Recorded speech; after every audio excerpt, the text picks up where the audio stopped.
same deck except that it doesn't. Hey everybody, how's it going? We are getting ready to go here on round one. Ignore that round timer. We're gonna get started here. This is round one of GP Denver. Happy to have you guys join us. I am, as always, Jeremy Franklin, and I'm happy to be here with you guys. We're playing, Brandan Bremont is playing a Guardian of Wind Magic Stones versus Andrew Batlin playing Lumia. So we'll have to see how this goes. We're just kind of having some fun here. Brandan said that he wanted to make sure that people saw this list because it's super silly and fun. So we figured we'd start the day off with something a little bit interesting. So we'll get started. If the sound, let me know if the sound needs to be adjusted, like if you need me to be louder, or if you need the camera to be brightened or anything else like that. I can make those changes kind of on the fly as necessary. So I want to try to make this as good as possible. I am going to go ahead and brighten it up just a little bit here.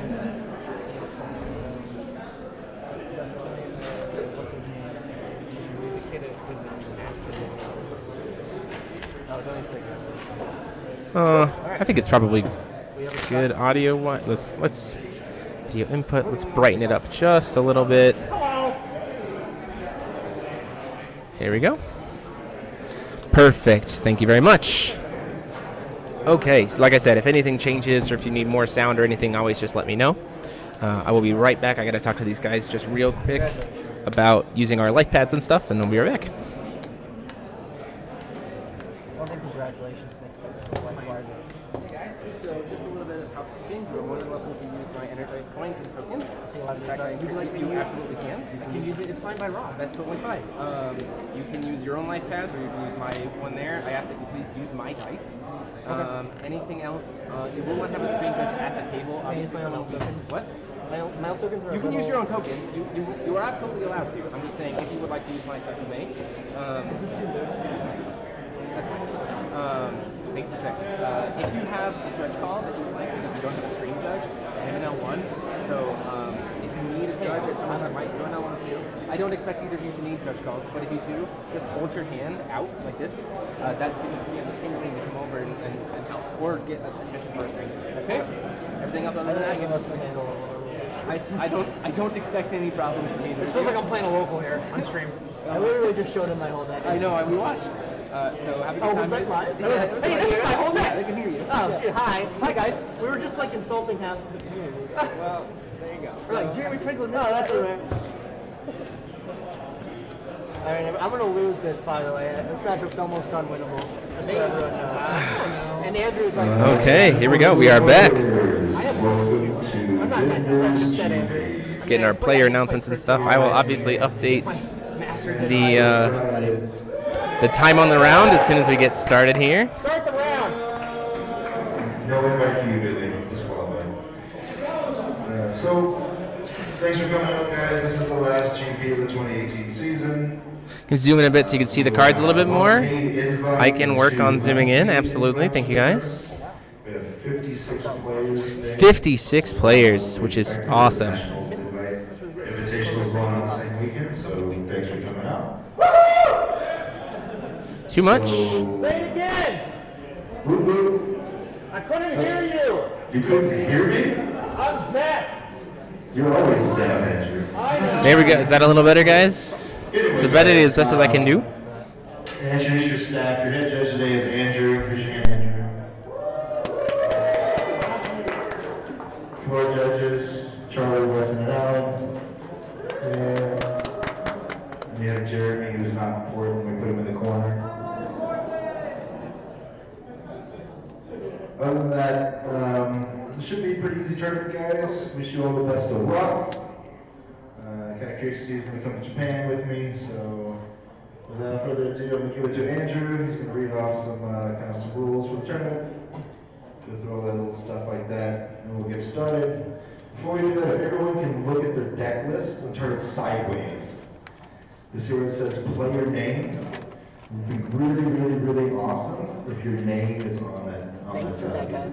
Great. Are you going to miss you? It's real easy for us to do a detect Are you check. Rebecca? I am. Hi, Rebecca. Nice to meet you. Other than Facebook. I know. It's like, I'm so happy I'm really putting actual bodies to faces. Okay. Because I've only known you from Facebook, and I never met you in person before. And I So just good. put out that I But other than that, just if you guys want to go through each of the aisles. Don't forget, guys, as we're playing, that if you hopefully found you got the bingo list, we will be playing you versus me. I have a bingo list for the audience as well as a bingo list for myself. They are different. If you manage to be the first one to get a bingo and email me at dragonmaster073@gmail.com with what things happen, you will get one of these awesome Gen Con exclusive Little Dread promos. So we'll have to see. So starting off here, I don't think I have anything on mine. Nothing is on mine, and right off the bat, I do not see anything for the audiences, but we'll have to see. We'll come back to it. We'll keep checking. We'll kind of try to update it in between rounds as well to make sure that everybody's kind of on the same page, but looking forward to playing some bingo with you all.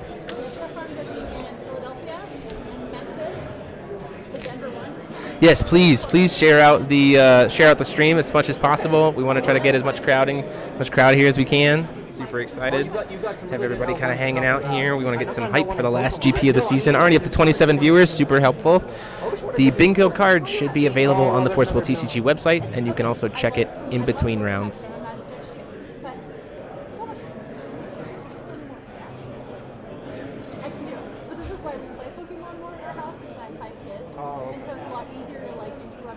You don't have to pay as much attention when you're playing Magic. It's like, especially my husband.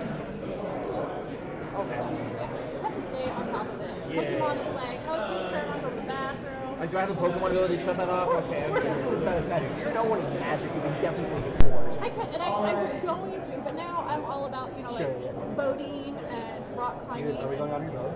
Do you want to? I do. Early, I'm down to go on the boat. I do. I have a boat. Well, I can't tonight because I'm going to a nightclub here in Denver. Oh. Yes. I know. I know. Me and Brandon used to be on the same team. Now he's part of the ARG. He's technically still on our team. Kind of. Question mark. He's also my friend in Arizona. If your guys' deck You're on 5 Arizona points. is hotter than hell. Yes, it's like 117 right now there. This is like perfect weather. I was thinking, wow, man, Denver's great. Or raise your hand, I guess. What's going on? I wasn't paying attention. Neither was I. Your deck name is blank, ready for this. Blank ready for this. What? There's a ruler name that we can't give out, and it says ready for this. Oh, his deck name is blank ready for this. Because they can't get the ruler name. Ruler. Ruler ready for this. Probably. Hey, Charlie. Nick. Charlie. Where's our bread? Are you taking ours? Where's the breadsticks? I have a few questionable entries on my deck list. Can you make sure they're all okay? No. Yes, round win. Ah! Jeremy's sleeping over at my house tomorrow night. What? Can we all come? Anybody is welcome. Man, we're gonna have to drive back tomorrow. Where do you go? Oh, Arizona. It's like 12 hours. You know, I don't. I work overnight. So I'm good. That's not the key one. Welcome to GP Denver. I roll. So we have a new Frontiers tournament, 6 rounds of Swiss today, and 50-minute rounds. Wanted to clarify that today we'll be running 3 turns of end-of-match procedures, just in case anybody was curious. Like to ask that nobody have This is the Ouija board you can keep open at the table Boogie boards. while you're playing. You're able to use these instead of like you can't use anything with wireless. I like how I'm the judge of it. He just asked again. Yeah, me and Jalen verified. We verified it because Jalen uses Japanese cards and he also does everything close to not the ship card. That person, he's like, yeah, that's Alright. Yikes. No electronics at the table during rounds. Make sure that you're taking your like totals and things with pen and paper. That way we have, or our judges have a running like total record and help you if there's a discrepancy. Make sure that There's no Izanagi's, that's a plus. your match gets What? done There's no early. Izanagi's, that's a plus as well. There's no Glibbers. No Glibber, no Izanagi, no spinning that. As Rob introduced earlier, we have our 3 floor judges up here. Say hi. They will be walking around raise your hand, yell judge. They will get to you as soon as they are able. Don't be afraid of them. They are here to help you. I like how Rob wrote. That's it. They're supposed to be here to help you. Let's see. Make sure, also, if you have a discrepancy or any issue with what any of these guys say as far as a floor rule, you have the right to appeal, not to me. If basically what I say on the ruling is the standing ruling, so there's no appeal past me. Seating at the beginning of the round, we'll have the pairings posted up things on of the chance left side banner game. and the banner by Jeremy's stream over there. Make rock, sure paper, you losing spot. That's my team. check your Rock, paper, pairings losing to the spot. right table. You know, I think I go rock, paper, scissors, nuclear bomb. Okay, I'm still doing that now. Yes, Nuclear bomb challenges everything, because I'm the mom. You think? Rock, paper, scissors, mom. That's really rock, paper, scissors, mom. That's even better. I have My one 15-year-old thinks she clarification, knows just because everything. there's been rumors going around. Don't know, 15 years though. He's like, Here for I should be a lawyer because I always win our arguments. I'm like, there has been some no, you rumors don't. going That was me when I was 15 You're and watching. strike counters that he gets on judgment will be, I am ready to go. the number will be So calculated when he when says the time on round, you guys can start. ability is put on the So when he chase. says round one, The number is still going to be ruled as How it many has viewers do you been have all right now? season, I don't that know, like 30? the, Plus 30? That's not bad. strike counters that you put on Colonial starts carries on artificial are intelligence. served on resolution. What about the Kirk? If you have your name misspelled, You just say yes when you flip Kirk, you can if activate you it. saw it on the, And then game 15. Jeez, pairings, yikes. Please like Charles. correct it on your match slip and bring it up to Cody right here. He will get it sorted for you. Please bring it up to him directly. And finally, we have our vendor who will be over there as well. They have Oh, I a mean, raffle you might. I was that looking will at it. If I start stick like, in round one. So well, I go have ahead Adam and you have over like, check that out. well, I have. I can just like press Let's it. see. I I think have that Final is Fantasy. it for me. I should be fine. I believe you.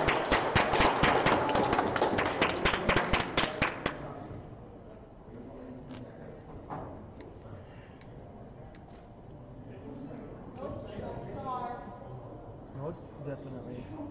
Alright. So without further ado, you have 50 minutes. Welcome to round one. You may begin. Okay. Likewise.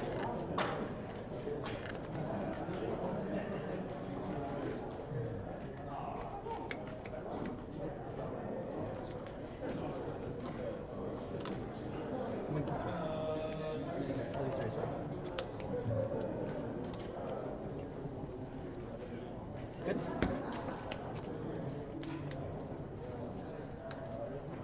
Under trigger.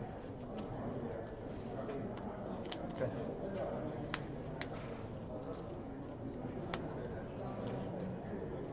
It's pretty bad. We don't get the right cards. Good. Yep.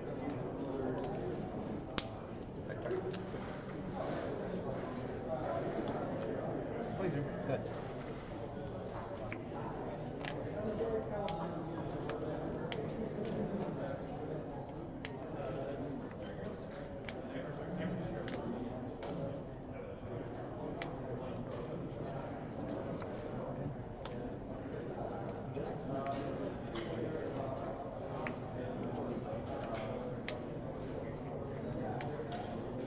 Can I go?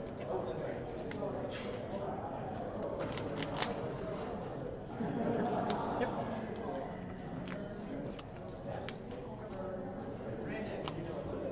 What's good? I'm sorry? Oh, you're right, my bad. No, I missed the laser trigger. Laser trigger? I was rushing to play out my laser. Chase. We'll take your,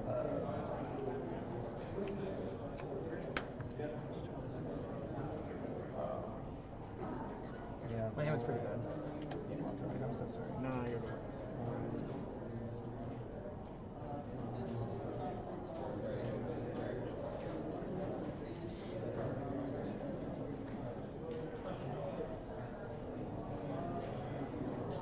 We're going to take your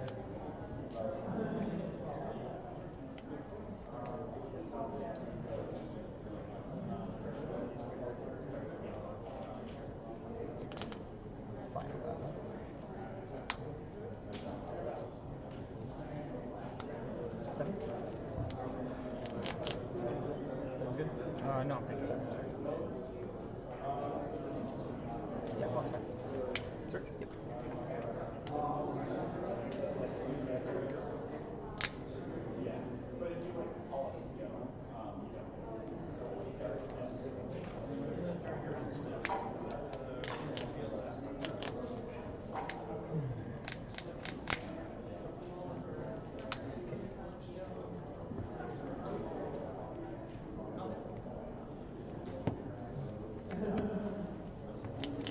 Good. Yep.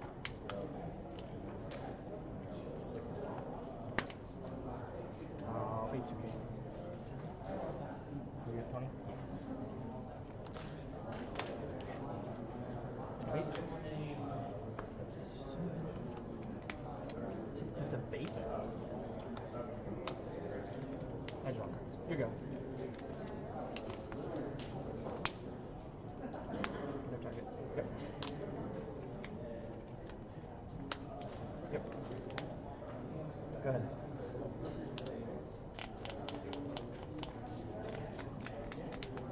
Dragon, so he becomes a big guy.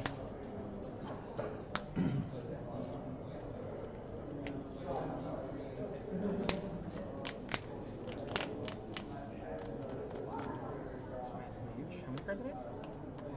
5. Larger.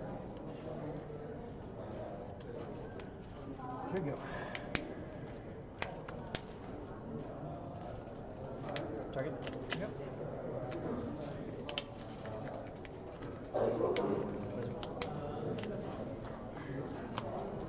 I would take.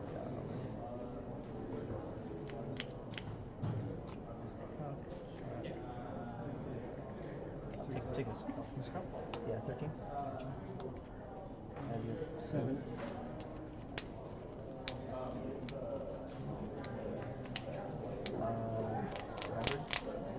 Card. Go ahead.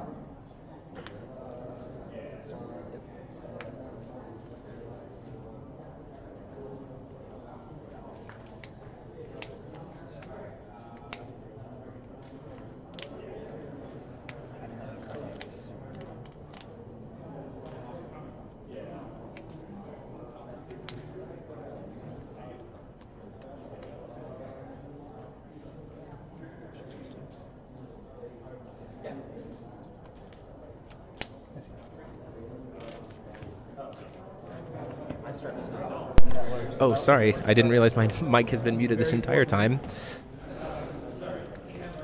So we go into game 2 pretty quick, unfortunately.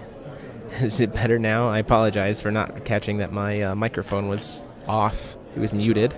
I've been talking this entire time and we haven't seen anything. So interestingly enough, we saw that that was a very, very strong start for Brandan, and it just put Andrew in a position where he just couldn't keep up, even during the final battle. And then the problem was losing the Blazer afterwards, missing the ability to play Blazer after the final battle to start picking apart Brandan's hand was really unfortunate for him.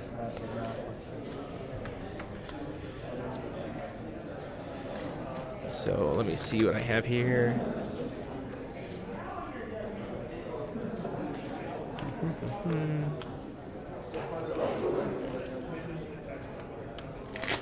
Nothing for my... Oh, player concedes a game. I have a spot on my bingo. Let's see. Do you guys have anything? I really need a blue pen or something. Nope, you guys don't have anything for your bingo, so I'm already one point ahead on bingo. So we'll have to see how it goes. So hopefully Andrew can have a little bit stronger start here, and maybe just be a little bit better about keeping Brandan's cards off the board. Tama is actually surprisingly a very important card in this matchup. And that's probably why Brandan did the Severing Winds, now that I'm thinking about it. So a Tama here really gives Andrew a good position to be able to punish the Resonance trigger for Winds Dragon, because he calls Stone Resonance trigger targeting one of his tiny dudes like a Lorite or a Tama, and then Andrew could sacrifice the Tama to kill it so he doesn't get the trigger. Ultimately, that is going to be a big... going to be a pretty big part of getting that keeping the advantage on his side, especially since I don't think Brandon's list runs many Darkness Stones, and a lot of his key combo pieces actually involve Darkness.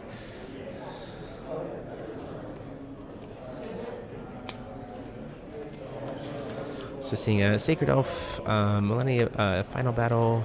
Looks like, I think that might have been a Priscia approaching the final battle, preparing for the final battle. A Blazer, and I think that's a second final battle, which is not very good. Oh no, it wasn't. So a turn 1 Sacred Elf. Now it's Andrew's turn to be the ramp aggressor here. No one drop for you? Yes. Brandon has no turn 1, which is... Direction this time. Lord. Do something. We good? Yeah. So this is pretty good for... Blazer? Yeah. It's pretty good. Yes. Well, it doesn't look that good to me.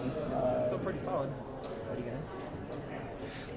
having 2 final battles here for Andrew actually pays off really well. Better than mine. I guess Rachel. Battle there.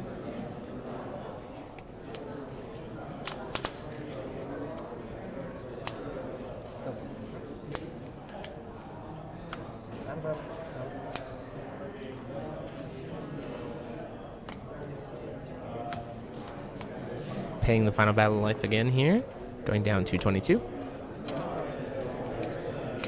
Just to clear the board, swings for 7.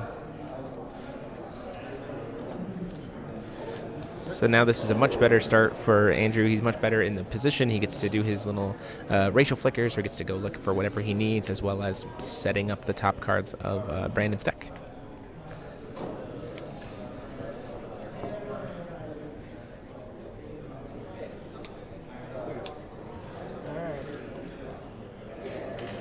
So Make some magic happen.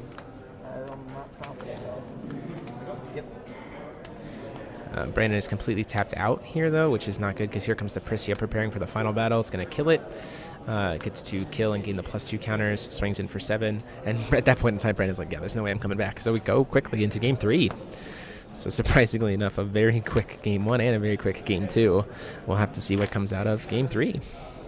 It's really about, both of these decks are really reliant on their early game ramp and sticking it. Final battle is also super important here. The thing for Andrew is, if Andrew can start getting a racial chain kind of going, he's in a pretty strong position, because Brandon has to rely on draw from the Blazer, whereas Andrew can just search for every card that he needs, which puts him in a much more powerful spot. So we'll have to see kind of what comes out of it. While they're getting sideboarding stuff, any corrections that need to be made to audio levels or video levels, please let me know. And of course, be sure to be playing your bingo card. Let's see what they're doing, if they saw anything. Laser counter prevents damage. Nope. Final battle for greater than, played X greater than 9. So you guys do have a final battle thing. Get the turn 1/1. Both have a turn 1. Other than that, on you guys, I don't think see anything. I can have that as all And of my 1 drop. Did you cut my turn? my final battle, I get my final battle as well. You want first or second? First. So I think at that point in time, we're good.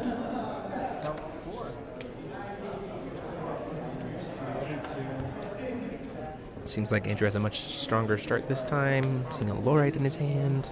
Atama, which is great. Like I said before, Spirit Stone into Atama.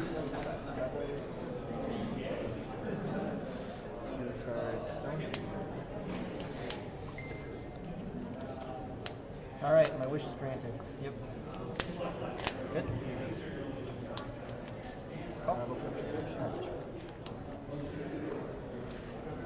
Got it.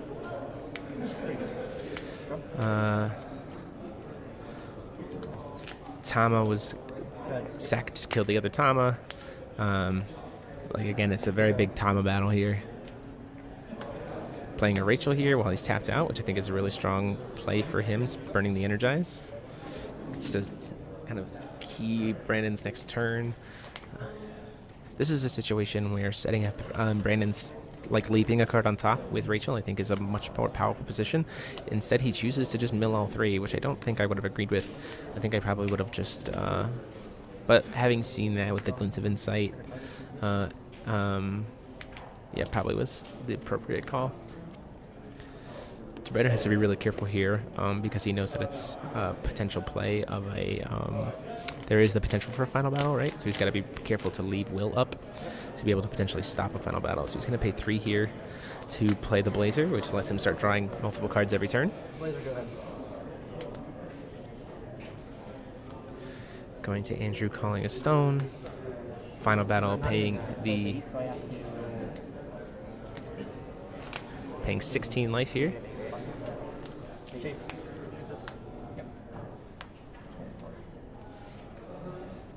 Going down to 24.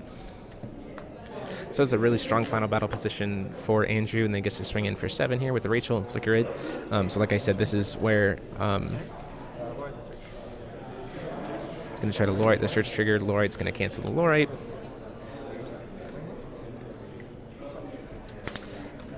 And then a Severing Winds to cancel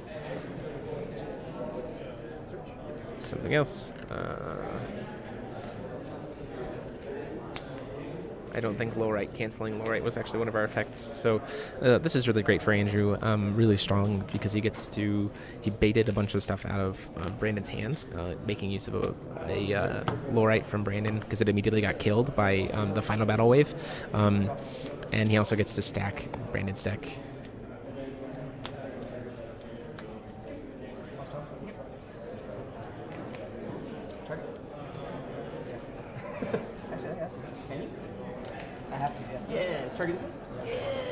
So that's really unfortunate. So Brandon actually, unfortunately, has to, because of the resonance, has to target something. So Andrew actually got a free card of ramp. Glint of Insight. No 4-drop Blazer Insight. That is what he called.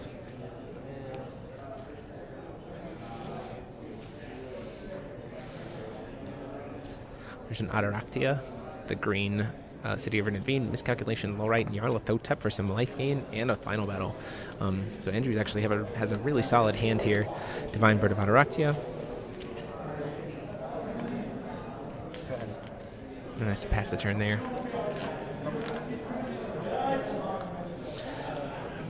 Blasting Waves here. Attempts to play the Blazer. There is a Lorite to stop it. Swings for 7 with Rachel.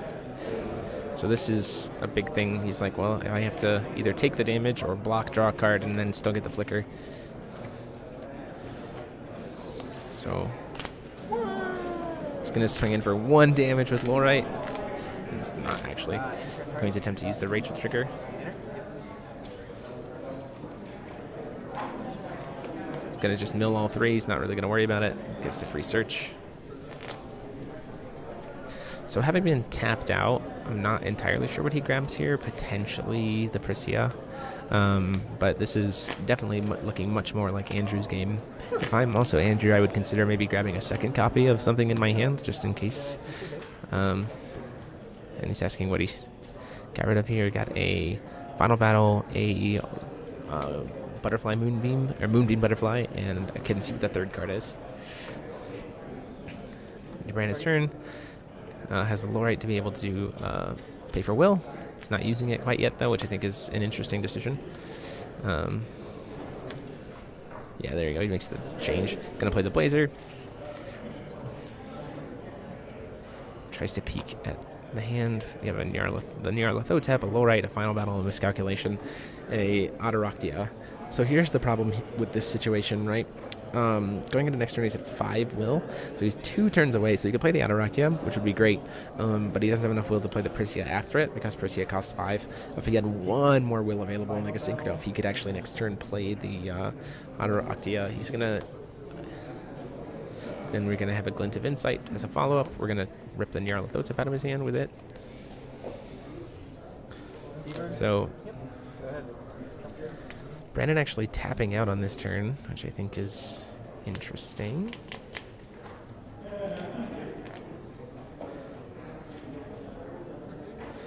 So if I'm in,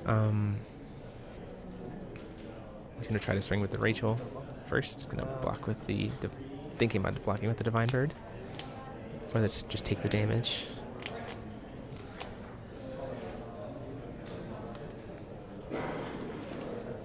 Chris is going to die. He gets to go look for any card in his deck. I imagine it's a final battle. Because now that the Rachel's taken a bunch of damage. If he has another final battle here, I think it'd be the right call, because he could play it. Unfortunately, he doesn't have another one, it seems like.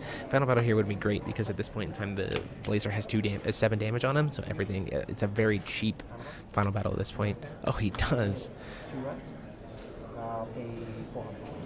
He's going to pay 400 life just to get everything else off the board. That was a huge play. Swinging in for an 8 with the Blazer. So going down to 35 or 25.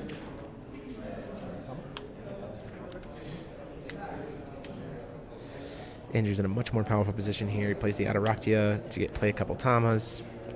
He's just going to play as much will as he can here at this point. Swing for 2 with the Tama, going down to 23. He's going to try to flicker the Blazer, gets to peek at his hand, pulls the Siegfried. So now at this point in time, the only card in Brandon's hand is a Fair Spell.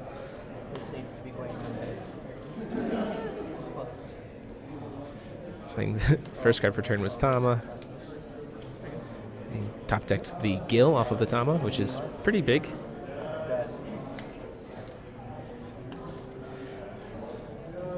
My outs are exceedingly slim. Because he doesn't have a lot of Darkness Will, I think, knowing that Brandon has 1 will open, what he could do here is he's going to try to swing in for 9. Block with the Tama. Sacks Tama to kill Tama, takes 9, goes down to 14. Brandon's just in a very strong, Andrew's in a much safer position here at this point.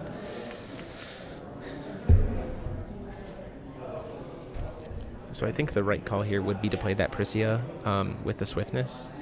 Going to do Judgment of Lumia.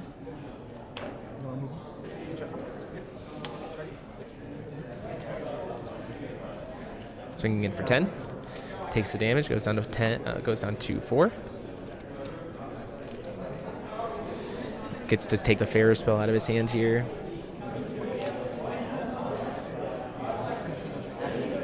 Resuscitating will. That's a card.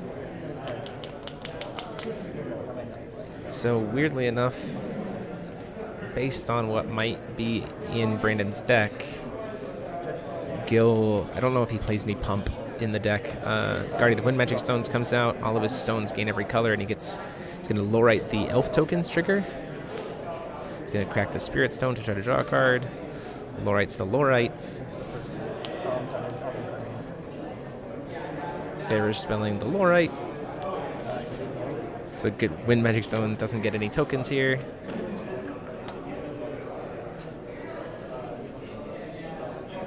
Yeah, at this point in time, I think it's unfortunately it's just over because he only has 2 blockers, and the 2 low-writes and the Tama is actually just lethal just by itself.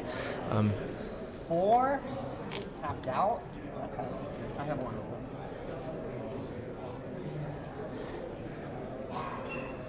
So the problem is, I think, unfortunately, in this position, it's an unwinnable position for Andrew, simply because Brandon, because Andrew only has to deal 4 damage, and Tama low-write is 4 damage just by itself. So Brandon just says, yeah, there's no way I can beat it. So there's the end of the game. So Andrew takes game 1, takes round 1, and pretty quick. So we'll see how it kind of goes. We'll see if Brandon wants to come over here and talk about this list a little bit. So I will be right back, guys. Top for me, Andrew.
The loser interview. I'm so excited for this loser interview. Hey, it's fine. People want to know about fun decks. Oh yeah, well, green. So let's fun talk deck it is. green. Let's talk Green Dragon. So this is the list that Ryan played at the 3v3, Yes. right? So So obviously you already have a paid invite to Worlds, right? That's So what was accurate. what was your thought process coming into this event, like being a player? Like what was your purpose for being here, other than like, you know, scooping to people, That's you know, it. the That's scoop full patrol? stop. So I enjoy Force Will a lot, so I like to come to the events. This one was like relatively close because like Rob decided not to put a GP in Arizona because he's like awful. So we had this is like the closest that we had, and so we had to like drive up here. Try to adjust this microphone a bit. There you go. Hopefully that's better so I audio was wise. definitely coming to this one. I already had my paid, and so I kind of was like came into it knowing I was going to play a fun deck. Yeah. I had red green fair at first, but then that was like a little too good. Like the win percentage was a little too high. Sure. so I couldn't play that. And I then had like this Imule inverse deck, and even that was too good. Oh, so no. I had to get like even worse than that. So I played Green Dragon today. Yeah, so tell me about this Green Dragon list. I want to know more about The idea it. is you turn 1, you play a 1 mana green card that draws a card. Turn Okay. 2, you make it a mana dork, and you play a 3-drop that generates value. So your 3 drops that generate value are the Blazer Chivalrous Thieves. Sure. And Adam Psycart, Envoy of Valhalla. Oh, wow, you played Adams. Oh, Okay. you would play 3 set of Adam and a 3 set of Blazer. And then you go into your set of 4 Legendary Thief Blazer, the 4 Sure, drop. sure. And then you have some glints and fair spells and severing winds and just like some want you to be cards close- like, a little bit closer try to the not mic. lose sometimes, but it's not really working. Talk close to the mic. Don't Talk tell her me what to close. do. Cover our beautiful faces. Your beautiful faces, not really I mine. see Taylor Bremont is in the chat there. Did Yeah. you enjoy watching me lose, Taylor? Why didn't you convince me to play a good deck, Taylor? This is your fault. Yeah, well, I mean, it was fun to watch. I mean, game 1, you definitely, like, exploded right out the gate, Oh yeah, game right? 1 felt really Like, good. it I almost just- tricked myself into thinking the deck was good. Game 1, I was like, maybe this is actually good. And then game 2, I realized, nah, I can't beat my opponent playing cards. So. Right. I think when I was watching it, it seemed like the big kind of control points that pushed it definitely in Andrew's favor. I think moments that he needed to act on was like anytime he could get stick a Tama, Sure. was like really big for him, I think. And I was wondering, like, Tama in kills game all my 1, Manadorks. exactly, because what I was noticing is like, why is he severing a Tama? That seems really good. And then it's like, oh wait, and Tama kills all your Manadorks. And then like anytime Andrew got into a point where he could start flickering Rachel, I felt like it was just like at that point in time. Taylor did actually try to convince me not to play this. I'm just giving him a hard time. Anytime Andrew got to a point where he could start flickering the Rachel, I feel like it was like, okay, at that point Yeah, in time, sure. far so, and my deck away can't his. beat Rachel. So like my game plan was vaguely like try and mull aggressively for a glint, and so you saw I mulled 4 and 4, kept Lorai both game 2 and 3. Sure. I never saw the glint, and really the game plan was just like stick a 1-drop, turn 2, no matter what I have, produce black glint, hit Rachel, because like I think I probably can win a game that he doesn't have Rachel, but you Right. didn't miss anything good, Taylor. You just missed me getting dumpstered, and then this is a loser interview because my deck's cooler. Hey man, people want to see fun stuff, so there's nothing wrong with that. So, is there anything with this list, I guess? Obviously, we've only had 1 round of it, and from what you told me beforehand, you have not played a single game with this That was list my going. very that was first game with this deck. I have not play tested it even one time. Oh goodness gracious! Coming in true for the true fun, for the Yeah, true I know. lulls. You did get some I have Marcus Austin. maximum soft brags if I top, but I'm not going to, so don't worry about You did give us some spots on the bingo sheet, right? Player, okay, well, player concedes a game. That's just too easy. I mean, really, Right. every Well, game ends in a concession and well, some yeah, level. right. So Final you Battle gave Paid, us right? for the audience. We got Final Battle Paid, where My Gil Exig. Resonator never killed him. Sorry, you should have told me about that. I could have killed it. Yeah, your Gil Resonator was never I killed. could- Fair's- okay, That's so mine though. Fair's- They want to compete against me because if I finish mine before they're not they the finish, same. they're not the same. If I finish mine before they finish theirs, then everybody loses. So Okay, Crack and Roll, Millie gets canceled. Nope, none of these. 7 cards in hand happened. Andrew didn't play a card turn 1. oh, so- did he? So he had 7 cards. Yeah. Oh, sweet. So thank you for helping of me with that course. even more. Boom. The stream. Yeah, he the didn't play a stream- card turn 1 or 2, which would have put him to Right. Okay, cool. Pig Resonator, obviously not. 3J Resonators attacking 1 turn. See, So if I what- hadn't conceded, that would have happened the turn right before after I lost. I'm Right, sorry. because he would have. I'm sorry. You should have told Yeah, me about screwing this. up. So what do you think going into this event today? Obviously, we know that Sherry's the best deck. What if a non-Sherry deck were to top and do well today? I think where would you put your money outside of Green Dragon? So I'm very biased at the moment because I just got dumpstered by it. But we've been playing a lot of Lumia. I brought a car of 8 people up, 2 of them are on the same Lumia deck, and that Lumia deck has been proving better than we kind of thought it was. Sure. I can't really explain exactly what shifted to make it good. Atarakia is really good. Yes, very much so. So we started playing that Rachel Blazer's main board. I think a lot of what we were doing previously was like trying to get Lumia to be imperishable on her backside and stuff, and putting a little bit more precipice into that than it actually deserved. And the list we have now is a lot more refined. I think it's got a very good Sherry matchup. Solid. Its Keurig matchup is questionable. Its Gil matchup is exceedingly questionable. But if you're good against Sherry, then you can play it. That's kind of what this is. It's like a deck that can beat Sherry, and so that alone is a justification. Fair enough. Yeah. Okay, cool. Well, I think so. You can take a break if you would like, but you want to talk spoilers a little bit? Sure. Yeah, let's talk a little bit spoilersy. Early teacher's lounge. Let me see what I can find here. I'll have to try to find a good way to pull up the data. We do have some spoilers. I'm going to try to put them up on screen here as best as I can. Okay. So pardon me if I suck. Can I just talk abstractly about my favorite spoiler so far? Sure, absolutely. All right. Force of Will Company. It doesn't matter how expensive the cancel spell is. If it's in your rune deck and you get it for free, then it's too good. It's not free, though. It is free. It's a hard cast severing. It's a hard cast severing that doesn't cost a card in your deck. So this is the Scheherazade. How many times have you like comfortably hard cast a severing? How many times have you comfortably like cast Last Days of the Fireless Draconoid in your main board? Like, it doesn't matter. The fact is that these rulers, if those cards are real, then they start with 10 card opening hands. So these rune spells have to either be so not real that they're just not even full cards, or the rulers have to be so bad that they're like X cards beneath in goodness to the the other ones. And so that's what I'm like hoping to see. Like, obviously the green one was fine. The green one just like is +4/+1. Let's talk about this. Let's talk about this card here real quick while you're looking at it. Someone can pull it up for those of you who might not realize what we're talking about. It's in here somewhere. It's also got Divinity 1. So like, that's the other wild thing, is that cancel spells. Even is this the breakdown? The ruler breakdown? Oh, perfect. How many green dragons are there? 1. You're the only one. Okay, so let's talk about this green spoiler real fast. Oh, we can also talk about this. Right, this is this one. This is the green. This is the green chant. So boom, there it is. So it's a 3-mana cancel spell, which is proven to be like okay. It's Vanish. We already had Vanish. Yeah, maybe it's Winds of Salvation kind of, and it's like, it's the card that we play, and it's fine. Right. And it's fine when it costs a card in your deck. When it costs a card that you are drawing, that's a resource that you are gaining every turn. If it's in your rune deck, that is a very powerful full card's worth of effect. It's also only Divinity 1, so it's just just sits in every green rune deck that wants to go like 3/3/3 or like 4/2/3 or whatever we end up seeing as the runes. Right.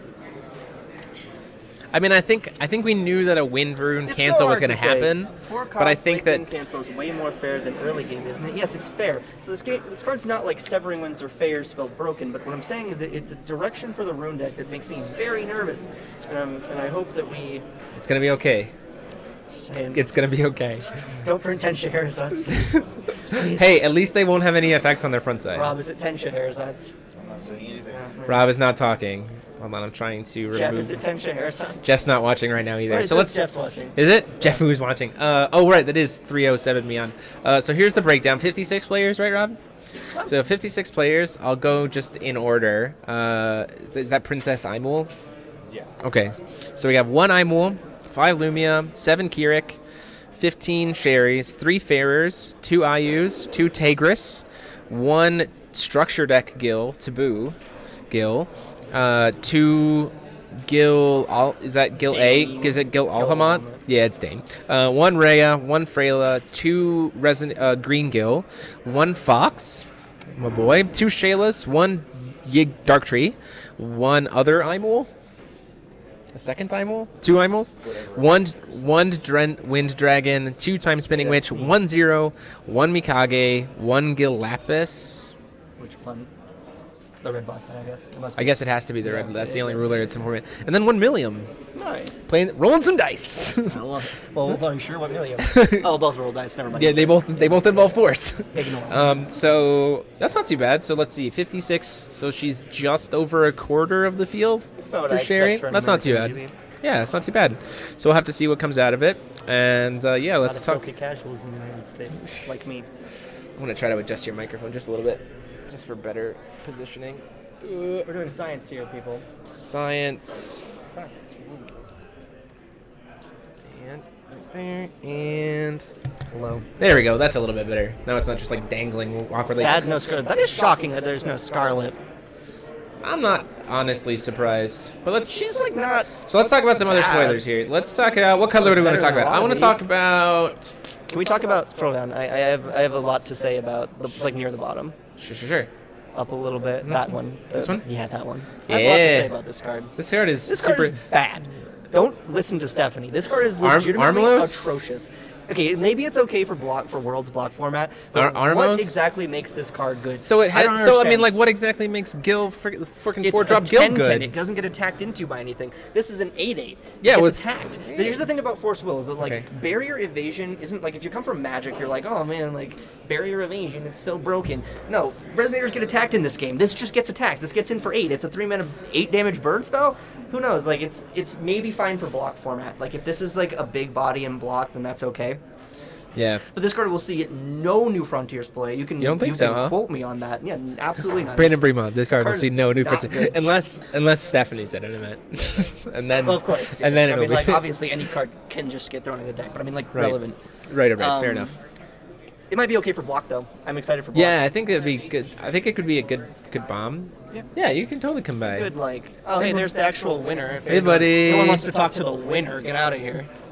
There we go. We're just talking spoilers. What do you feel about this card, What do Andrew? you think about this card? Get in here. We can talk about it. Seems to have solid body and stats for cluster format. Yeah. There you go. What There's do you the think about New assessment. Frontiers? New Frontiers situational. No, down a little bit. Well, we don't know. We haven't seen the No, whole set. down a little We bit. haven't seen the whole set. You know what This card card? seems good in cluster because it has barrier. Oh, no, it's and fine in cluster. flying. I'm sure it'll see cluster. Two broken barrier flying. You can play It'll it for your see- extra deck. It will be fine in cluster, but, like, Let's see. What card am not I? different. You know what I'm excited is. You know what I'm excited is back as a card. you Hold on. Hippo. Hold on. No, Hippo's not excited. hippo. I'm Not excited hippo. for Where Hippo. is it? I'm excited for the free cost reveal 5. Get a resonator. I'm excited for this card. I'm excited for one of my favorite resonators and one of my friends' favorite resonators to come back as an addition. Oh, Arthur? Anybody remember Dark Arthur? So the thing about this is that it's Dark Arthur without a body. Right, I know. That's why I'm like, well, he came back. Kind The of. only thing I don't like about that card is there's like there's fact so it much doesn't have a addition body hate. stamp. You There's a pay lot of for- addition you play hate. a 4 cost for it, you tap out, they destroy it next turn. That's the only Yeah. problem I think. Terrible.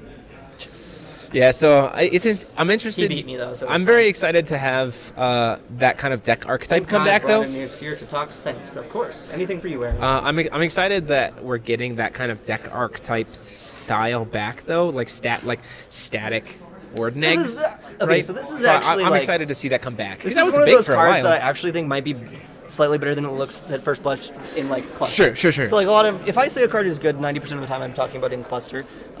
In New Frontiers, this is just wickedly too slow. Like, there's Oh just yeah, no- I think I agree. But no, it's not connected to anything. It's good. Thank you for that, though, Aaron. I We appreciate- appreciate your input.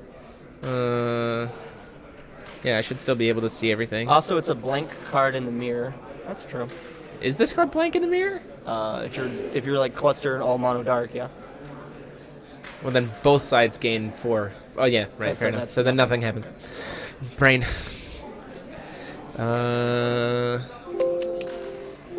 Just making sure that. I agree. What do you think about this card, Rob? That card? Yeah. That's exactly what I think about it. Great. Yeah. It is, however, powerful as an effect. Yeah, it's okay. Yeah, but is it 4 mana powerful is the question? Like, Yeah, that's the trick. Is it enough to justify the high cost? I mean, Oh, Dark Arthur. actually, So the thing that's is, funny. Dark Arthur 1 was a 10/10 by himself, right? He didn't pump himself, so that was important to note. But he also had, so he's a body for 4, and he had the pump effect and the stat egg, and wow, It's starter and it had recursion from graveyard. isn't So starter there's deck. this is in the set. This is in the set. I'm still excited to see this effect come back. We haven't really 4 seen mana, that. and they can't even make it affect Jays. I mean, Dark Arthur didn't affect Jace, so I'm Yeah. okay with that. It's, So let's talk about some other cards here. Let's see what else I can find. What card do you guys want us to talk about? I want to talk about. Let's see, where is it? I don't have anything that hasn't been Can you give spoiled. us something that Jeff send us something that hasn't been spoiled? We'll I reveal it on asked, stream. I asked. Come on, we'll reveal it on stream. We'll reveal it on stream. I asked. How fun is that, Jeff? Come on, revealing it on I stream. Let's am be real. excited to That's the coolest thing see you can what do. card is it. I'm trying to find it here. We want us to talk about the Black Ruler, so Lucifer. So there's Oh, I love it. Lucifer. Lucifer's great. There's backside. You can just do the backside. Yeah, there you go. So he judges Yeah. for 5 on the front side, Boom. and is otherwise has Divinity 10 and Energize like all the other ones. So So opponent discards 3 cards. Now that is a very interesting anti-control effect. If you are playing against a deck that does not have any cards, or like an aggro deck that's not going to have any cards in their hand by turn 5, you actually have a little bit of a buyback on this because there's a theme in this set of these resonators that get better when your opponent doesn't have any cards in it. So it's a little bit of a hedge against that. So like, this isn't quite as like atrocious against aggro decks as it might seem. Sure. I mean, this guy is, but like his tribe sort of isn't. Right. But if you do this against like a control deck or a combo deck or like anything that's trying to be attritionist or late, attritionist, that's a new word. You can put that in the dictionary. This is insane. This is a 4 for 0. I mean, Right. it's like, so like this is what we're talking about. I mean, For yeah, 5. it's yeah, but sure. Like, and then like, if you're talking about the World's format in terms of card advantage, which is a good way to think about the limited smaller sets. Yeah, right, for sure. Then you'll have like this plus all of the runes make you really think that it's going to be super grindy, which makes me think that this card is going to be very good. He also has like a 4-mana Angel that's a 14/14 if your opponent has 2 or less cards, 14/14 flyer. Let me find And it that also one. discards a card when it enters the battlefield. This is another just like grindy, super attrition. That card right this there. one right here. Yeah, this is a structure. It's a structure deck one. So like that card is also really good with the ruler, really good at like beating, hedging against the aggro decks that would otherwise be bad against the ruler. For sure.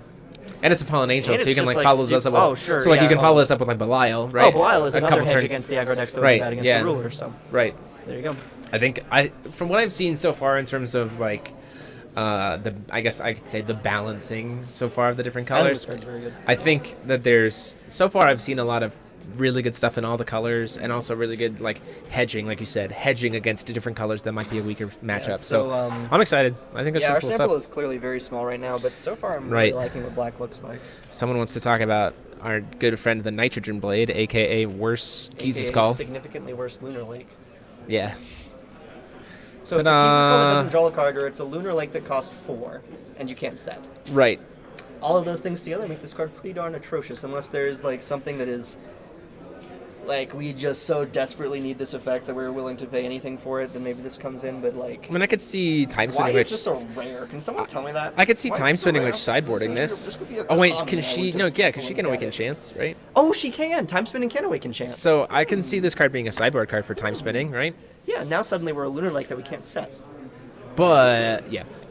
I guess that you could sometimes discount. But the other too, thing if you is, don't the want other to. thing about Lunar Lake is Lunar Lake can only activate on creatures that have been played that turn. So Ardenite is any automatic trigger at any time. Oh, sure. So that's sure, pretty solid, I think. So Which we're like- so we're a talking lot of about, the like, a lot pluses and a lot of the minuses talks that people a lot of the people things that people say about this card in particular is this is a guaranteed kill on Gil Lapis, the 4-drop. I said that to you. You did, and other people have also said it, Brandon. No, I'm the only one that has any thoughts in this community. So, you know his I think this card trigger to gain a mystery counter every turn is an automatic. It's a mandatory. So like you always have a chance to be able to kill Gil with this card. So I think that's important. So just saying. Yeah, I think this card's pretty bad, but like I actually didn't think that Time Spinning Witch is actually pretty decent with it, and otherwise it doesn't seem that good. Percival's bad. We're not talking about Percival. Let's see, what other cards can we talk about? I don't want to talk about too many right now. I guess it's not like a terrible way for TSW to deal with Gil and Cluster, but not necessarily sure on that. Yeah, that's kind of where I'm at. I didn't like. I have to sit here and like think like, oh, actually TSW does that become good? Because I hadn't. I want to talk about. I want to talk about a Magic Stone, particularly from a perspective of I really enjoyed the design of this Magic Stone. Oh, is it the blue one? No, it is not the blue one. I like the blue one. That's my It is favorite this one. I don't like. What you like the design of this? No. So Rob, no. is this good design?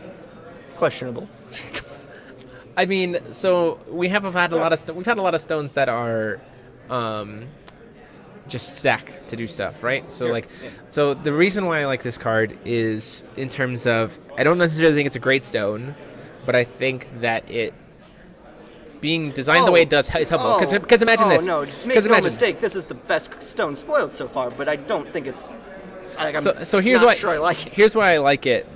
For the way it's designed, because if this just was banished, this card, right? Imagine this: Zuli, pay 5, do Judgment, grab the 10/10 dragon that burns for a grand that has flying, just sacrifice this stone for free and swing at their face for a grand, all for getting 2 bodies on board and killing something and having a swiftness flyer. Let me so like run I think something this by you is here. what Turn 1 Sacred Elf.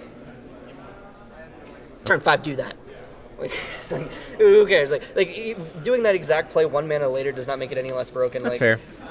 And by broken, I mean broken in block, by the way. This is not good in New Frontiers. But Right. And broken is probably a little bit hyperbolic too. But like, this is the kind of stone I'm exceedingly nervous to have around. I don't want this to like make that guy flipping and then like turning dragons sideways like the only relevant part of the format. Right. This is extremely dangerous. So let's talk Jeff, please tell about. me you've tested this. Someone is asking us to talk about machines, just in general. So for that, we I'm haven't going seen to enough pull of it, up. but Lancelot is actually does have some pretty interesting Let's sort pull of up activation. Lancelot. Like, this is like the only card I want to talk about with machines, and that it's right. like pretty decent. So we haven't seen a machine that's made out of counters, like I kind of Correct. expect them to see. So like in CFC we had Puss in Boots, which was just a 1 mana 1/1 that forced to get some counters. So if we see like a 1 blue 1/1 that enters with 3+1/+1 counters, so it's just a 4/4 except 3 of it's made of counters, then this could be really good. Right. And the really ludicrous thing about this is that it just sits on the board and you don't have to activate it until it's relevant. So like if you play this on a board where you're ahead and you have Right. like 2 activation threats there, it's so hard to recover that board because what are you going to do? Slam small things, then you just turn your big machine sideways. Slam big things, then they activate Lancelot. And so this like is really good at locking out games that you're already winning and very, very, very, very, very bad on a board that you are very behind on. Like if this is the only machine that you play, it's just atrocious. So like,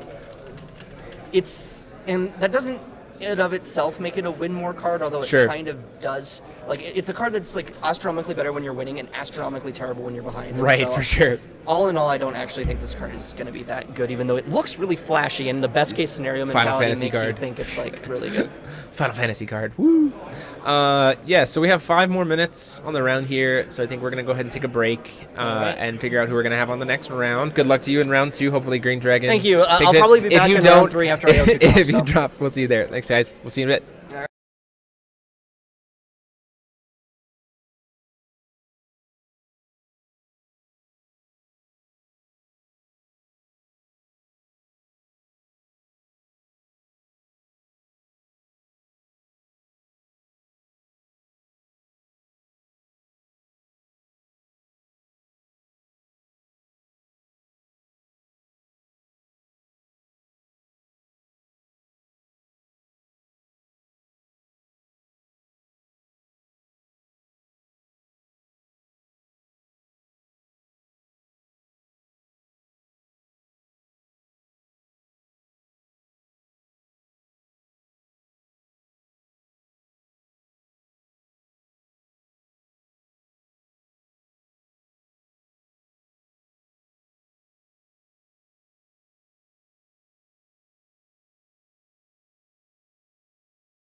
50 minutes. Welcome to round 2.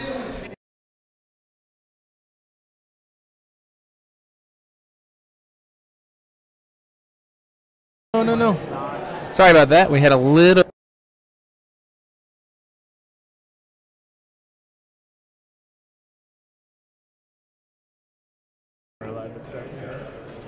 Okay. Here we go. Hopefully all of my stuff is loading. There we go. We are back with round 2. On the left we have Garrett Baskey playing Dark Tree versus Kevin Spencer on the right playing Freyla. Very interesting to see these. Looks like Garrett is going to be going on the play.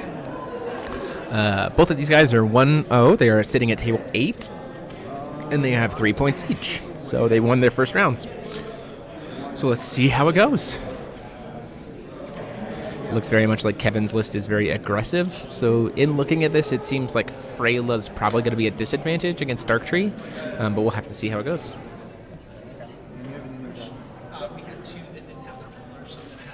That's fine. Yeah. Oh, Kevin is going to be first. Nullstone. He's going to take the 2.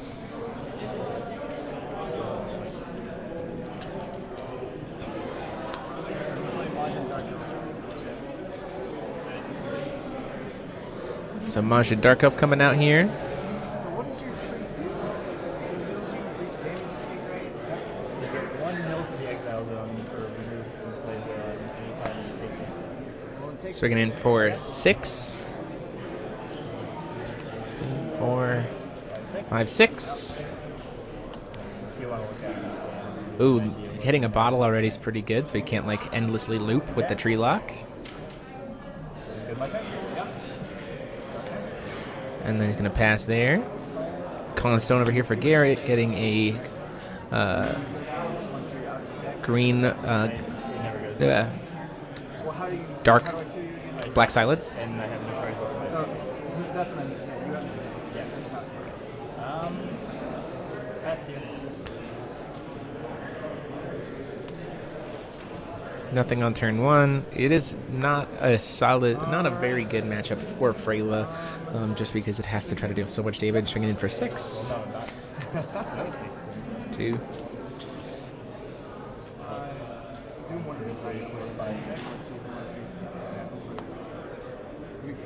Hitting a couple final battles there, which is pretty nice. Shade Assassin here. What has the? It has. Because I have a Dark Elf, and he destroys the resonator. Okay, swing 2. Yep. Okay. So, getting some good early game damage here, but unfortunately, ooh, it looks like another Shade Assassin, another 2. That means we have 3 J/Reses attacking in 1 turn. That's what I gotta do. I gotta do it. Which is for me again, and not for you. Recovers Colson Stone, hits that green-white stone, which is great, so now he has access to a lot more stuff. His hand is not really super... it's a lot of cancels, but like raw damage on board for Kevin might actually come back. I don't see a final battle here. He does have the ability to recycle his deck. Playing a Rachel here. Get top 3. Player's deck, put any number of them in their own graveyard and the rest on top of their own deck.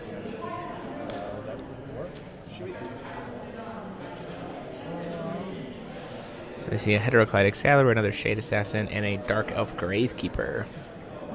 So if I'm in Kevin's position, if I'm in Garrett's position here, I probably keep the Shade Assassin on the top of the deck and mill the other 2 cards. He's actually just going to go ahead and pitch a ball, which I think is an interesting decision. And then passes the turn.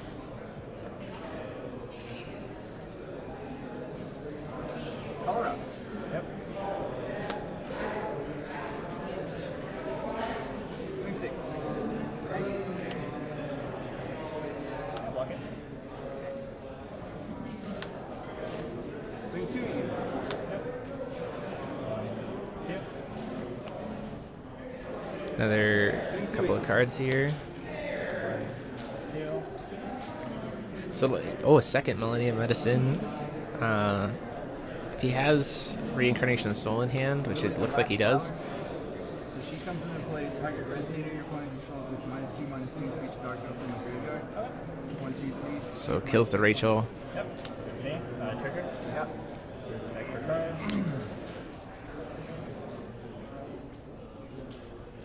That.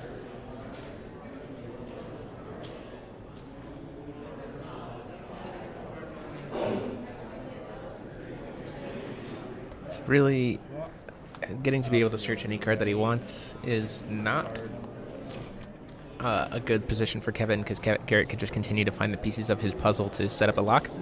Joined by Rob. You want to commentate with us, Rob? Sure, why not? Rob Bear here coming in. We have How many viewers we got? 49? what? Yeah, 49 right now. Super awesome. He's going to pay the 3 life here at the end of this turn to bring back the Dark Elf Gravekeeper. Goes down to 35. So this is a pretty, unfortunately, already looks a little, although it does seem like Kevin is doing a lot here. He's playing against Dark Tree and he's Freyla, which is aggro. The problem is, I think Garrett, because he's not playing green, Kevin's not playing green, Garrett already has a lot of his like combo pieces to like never draw out, which puts Kevin in a bad spot unless he has some burn. If he's got some burn, potentially then he can still make it, but it is going to be very hard. This is a matchup that Kevin might just reach a position where he just can't get Garrett to draw out. Yeah. Kevin's got 4 cards in hand? Kevin currently I think has 4, yeah. 5 now. Garrett has a lot of cards, and including a reincarnation already and a Severing Winds, so. I mean, I think Garrett's favored, but I could be wrong here. Yeah. So the problem is, one of the things that I think would actually be to his benefit in this scenario is the fact that he's got that Lily, right? So Lily gains, for every Dark Elf he removes from the grave, he can have a single instance of Drain, which is super great, except against your tree, and you can't gain life, and it's sad. Yeah. Playing the Dark Elf, the thing he sent was Lily's Protector, which I think is a pretty solid card, because when it gets banished by Lily or by anything, you can give a Dark Elf barrier. Severing's going to come down here to stop the second one, which I think is probably okay. I don't know if I necessarily would have used that at that point if I was in Garrett's shoes. Yeah, I think Kevin won his first match on turn 3 in time for exact lethal. So. Shade is coming down. Another card that would be great if it could gain life. Yeah. But alas, alack, does not happen. Oh, it'd be interesting to see if Kevin's playing any of his the Freyla Stone. That's right, the like Dark Elf. You like tap it, like burn. I don't know if he's playing any of those. If he is, that could be potentially good. Garrett deciding whether he wants to just mill 2 cards or have his Rachel die. Null Page on a Lorite. Fair Spell and a Scarlet's Agony. Swing 5. Yeah, so I'm actually pretty comfortable with this swing. He's going to try to block it. And then I imagine... Yeah, okay. That's fine, mate. Oh, being very gentlemanly and like, I'm like, you sure you want to do that? Because she can get bigger. And I banish 3 Dark Elves to make her an 8/8. Yeah. So Rachel will die. And I gain 3 instances of drain. 3 can't gain life. Yep. So Kevin realizing that he can't gain life off of the because of the Dark Tree. That's fine.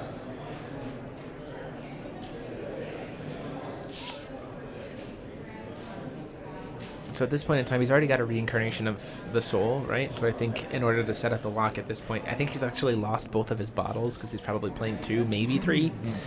He's already lost both of them. I mean, with reincarnation, you could just recycle it, but I think at this point he needs a release. If he has reincarnation, release, and a bottle, like Garrett can't lose the game. Can't lose the game, just because he'll never deck out. Oh, there's another bottle in hand. He does have the 3rd one.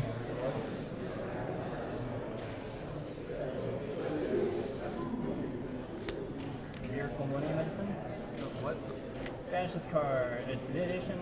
Banish this card. Target 3 non-magic stones in single graveyard. The owner of this card shuffles them into the deck. Another Rachel? Yep. 3 turns, 3 Rachels. Okay. It's pretty good. Yep. 1, 2, 3. So her effect removes stuff from the game then? The good thing is, I guess, at this point in time, that the Lily is just a natural 8/8 at this point, right? Yeah. So, like, because those are +1/+1 counters, those are permanent. So those are helpful. And the shades are going to chip away 4 damage every turn. It's just a matter of Sacrifice itself as a cost. if he has some way to do instant burn.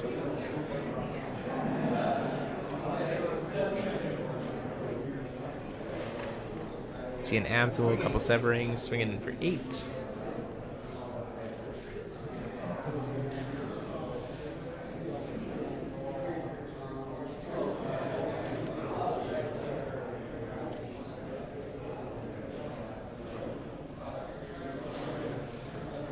The other thing is, Freyla, I think on her J-Ruler side, can do the instant speed burn as well. Yeah. On her J-Ruler side. So that might be how Kevin wins. Right? That's possible. If he can get rid of all the final battles.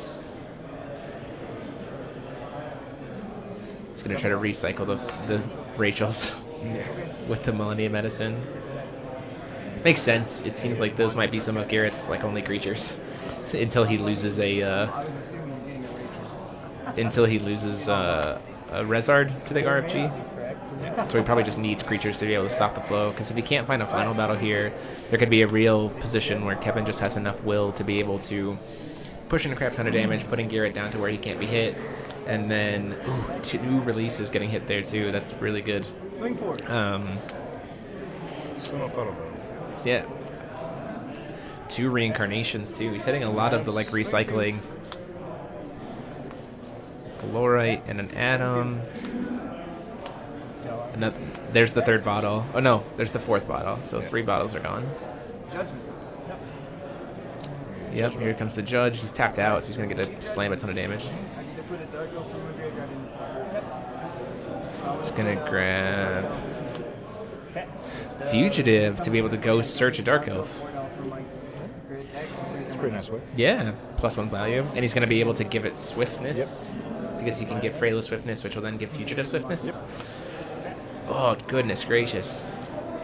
This is a lot of damage coming to Garrett. He has to have a final battle here. Otherwise, yeah, there's nothing there. There's no final battle in that hand. Like, because legitimately eventually gets to a point where he could just, as soon as he finds out that he has to try to burn during the upkeep, like Kevin could just get it and have enough will to be able to burn.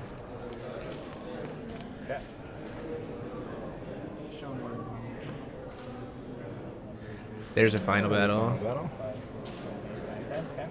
Another Severing. Most of the Rachels he just put back into the deck. So Fugitive. You got it. 12. What the? He just went to game. AD scoop. Oh, he's tapped out. He out. tapped out. So that's actually really well timed. Just milled him out when he had nothing else to do and no Millennium Medicines on board. Wow. So. Interestingly enough, not keeping that open will, playing those Rachels back up, worked out for Kevin just fine. I'm kind of happy to see that, because when I saw Darktree, I was legitimately concerned that Kevin was just an unwinnable matchup. So let's see here. Darktree's Ruler, so that's another for the stream. That's another for the stream bingo. That's true. Thought Control discards the Millennium Bond, High Speed. That's nothing for me. Let's see if the audience won anything in that one. Who had no cards in hand? Previous stream. Previous stream. Oh yeah, you're right. Brandon had no cards in hand. You were absolutely right.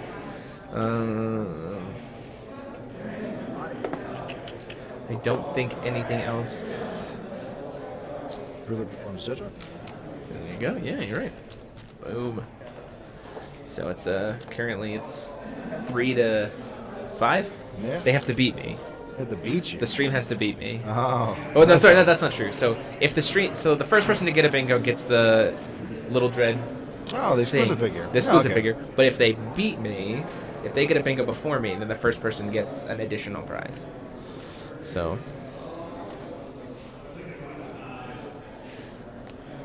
Yeah, unfortunately, there's just so much explosive damage from Kevin that he was able to capitalize on the fact that Garrett had tapped out, leaving him in a position where he couldn't possibly recover. And so, looking at the mill, I didn't see any Rezards. Not any. Yeah, that's at the bottom. I mean, unless they were all one at the bottom, but like that, honestly, that seems very unlikely. That seems like kind of really good for Kevin. I just don't know. I don't know if tapping out there was truly the correct one to play. Yeah, I don't know. I mean, it seems because he played. I don't remember what all he played. He just slammed into the Rachel. Oh yeah, because he was at 4 stones, right? Yeah. So he just played the bottle and then slammed it into the Rachel. Yeah, I probably seeing how there was so much aggression coming your way, and knowing that you didn't have a final battle in hand, right? I think that the proper play would have been, especially seeing that you had milled a final battle, right? Yeah. I think the play would have been to just leave Will up. And then, Is there what, turn 5 there, turn 6? Well, I think it was like turn 6. Yeah. Yeah, it was just so much aggression because Kevin got turn 1. Well, at that point, turn you've already, 1. At that point, you've already been through Majin. 25%. You know, you've already drew 25% of your deck. Right. Then you've milled, you know, A close lot. to another 25%. Yeah. And your opponent's sitting there with easily 3K plus on board. Yeah, so it's, right. You can't tap out. Surprisingly.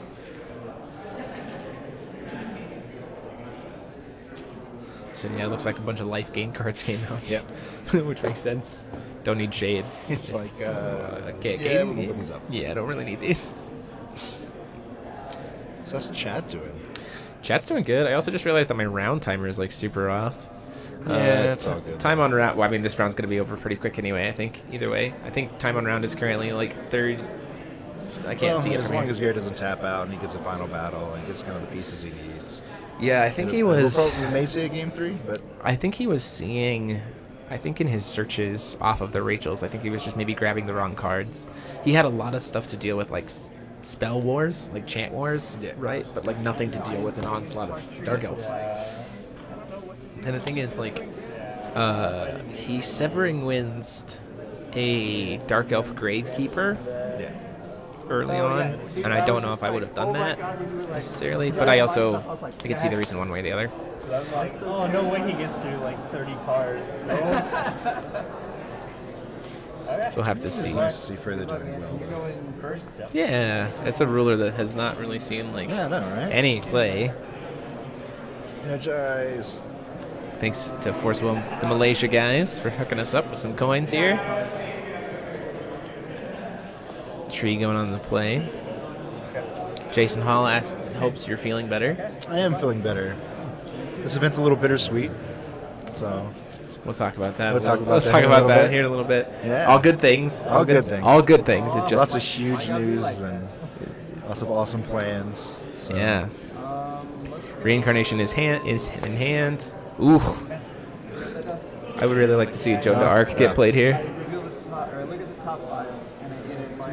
Gets a 2 Doesn't reveal it. There's Joan. Right. There she is. Take 9 damage. Yeah. There's a 10th of your deck on turn 1. Boom.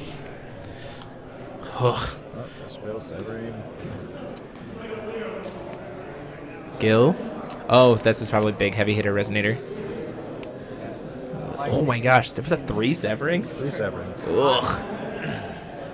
That's a. If I'm Kevin, I like seeing that. That's nice. And you can't really argue with the turn 1 9/7. No. But has swiftness. Especially that's about to hit you again. Yeah, right. He's like, we're just gonna rinse and repeat this. 1, 2. Oh, there's 2 more bottles, and another Moonbeam, and a Digestion, and a Ferris Spell, and another Gil. That is no good.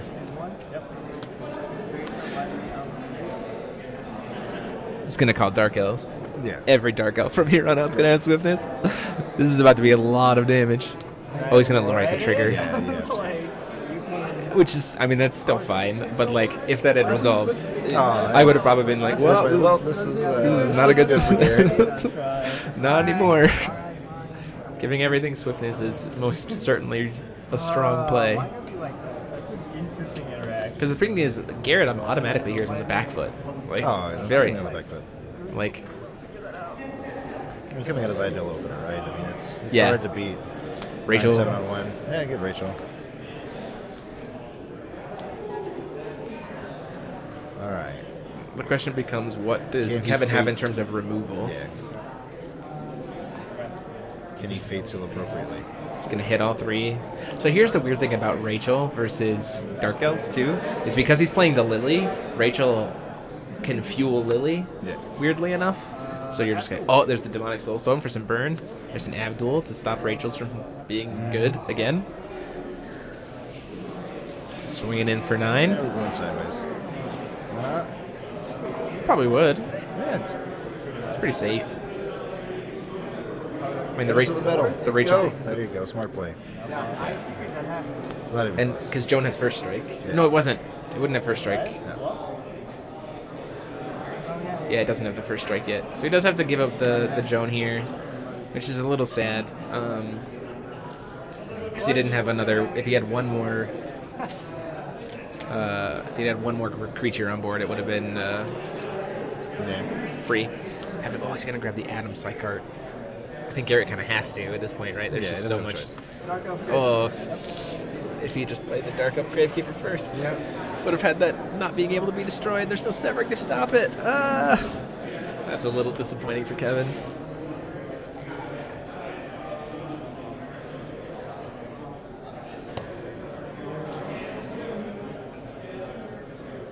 Wonder if Kevin pays some life here at the end of the turn to bring a Dark Elf. Yep. Yeah. It's gonna go down to 37. He's got some options. He does. Lots of them. There's the Lily. That's the biggest option. Yeah. The Lily is the biggest, most obvious option, in my opinion. I think he grabbed it. Maybe. He might have grabbed the 1-drop 6 cost. Or 1-drop 6/6. No, there's a Lily in hand. So, like, Lily at this point is going to burn something for 4 damage. Yeah. -4, -4 when it comes in. Adam Sykart. Here's my problem with this Adam Sykart play, though, is there's a Lily's Protector in grave.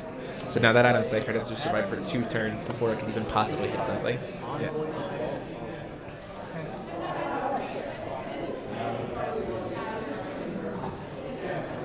Draw first, Kevin. Well, he didn't do anything during the upkeep, so remember, kids, it's draw then untap, not untap then draw. There's another Gene. Yeah. It's pretty good.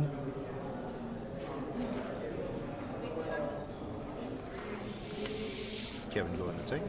So I think in this position I'd swing with the Abdul to try to get some damage. Yeah.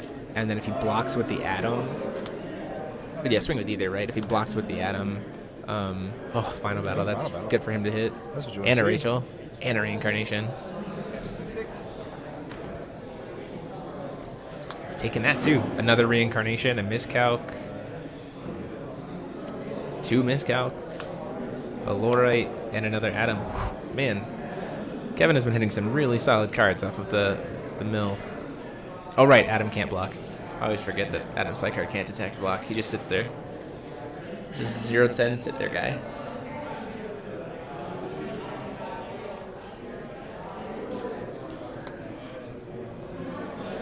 Second Abdul, which I think is a smart play here, so that if the Atom removes the one, the other one's safe. It's going to pay 2. CR Majin Darko. 6 damage. There's so many cards, so quick. Null pages, some cancels, his own Abdul, and a Digestion. Digestion, I would have sideboarded out the Digestions. It kills a Wind Resonator. Like, I don't know why that came in at all, why that wouldn't have been an immediate side out. Because he saw enough of Kevin's deck to know that there weren't any Wind Resonators. So I don't know why that stayed in. Maybe just nothing to replace it with? I don't know. He's going to pay 300 life at the end of the turn and bring that Majin Dark Elf back to his hand.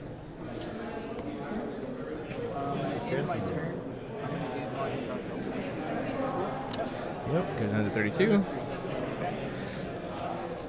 So the weird thing is, like, Garrett just really hasn't been doing much this match. Yeah. Like, it's the aggression has been all from Kevin. Like, Kevin's been making the plays. He's been setting the pace. And weirdly enough, just because of how Garrett's been tapping his stones, it's been pretty it's working out really well. He's been given opportunities.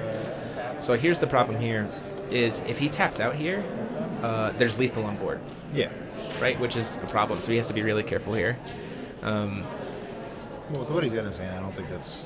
I don't see. Well, if he pays white, if he pays all of his white out, then he would lose at that point because there's just too much damage. Rachel coming into play. Doesn't have an enter. Doesn't have an enter. Doesn't have an enter. Hold on. Stop. Oh no.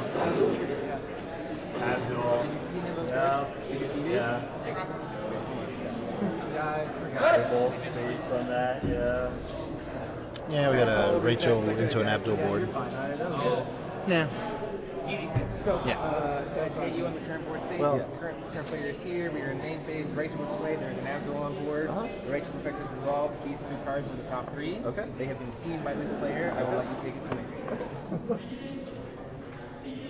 Do we know the order of any card in your deck? Or, so it was, he was looking at your deck?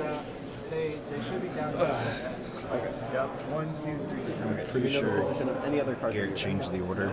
Yeah, that's the problem. Yeah. Because at that point in time, is that a game? It's a game loss? Irreparable game state? Well, at this point, it's a. Is it a since warning? No, since he's technically saw the cards, Yeah. then it can be fair. But it just depends on how.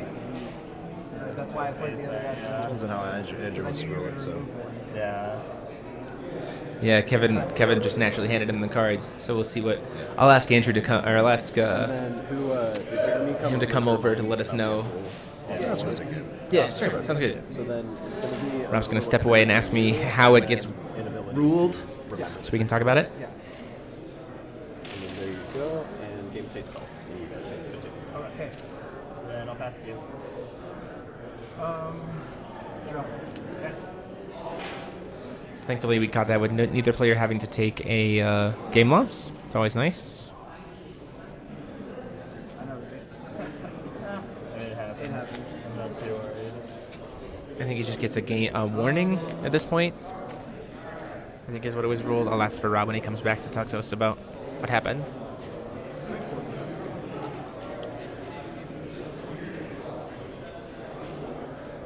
I try to be super fast. I'm kind of the impromptu stream judge, but I just try to not make rulings on things. So, final battle, double final battle. That is hot. That's really good for Kevin. That is hot. Another 4. A release. Yep. Swing 6. Blocks with the Lorite.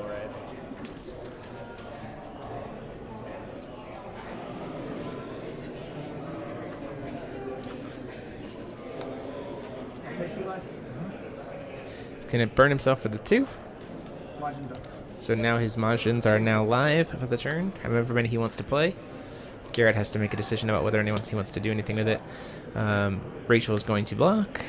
Abdul, I imagine, comes into swing here.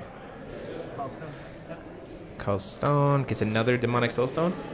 So what was ruled? What was ruled? It was private information. We just said give both players a warning. Okay, and sure. then reshuffle the private information. Sure. Perfect. So. Another Majin Dark Elf, I imagine, comes in here. Oh, an Assassin. Ooh, that's really yeah. good. Can kill the Rachel. Yeah. And then just continue to push a lot of damage for the rest of the turn. He's like, yeah, we're good. Yeah, he hit 2. Oh, you already got 2 final battles off the swing. He got another off of one of the 4 taps this turn. So 3 final battles. 3 final battles are gone. Poor Garrett.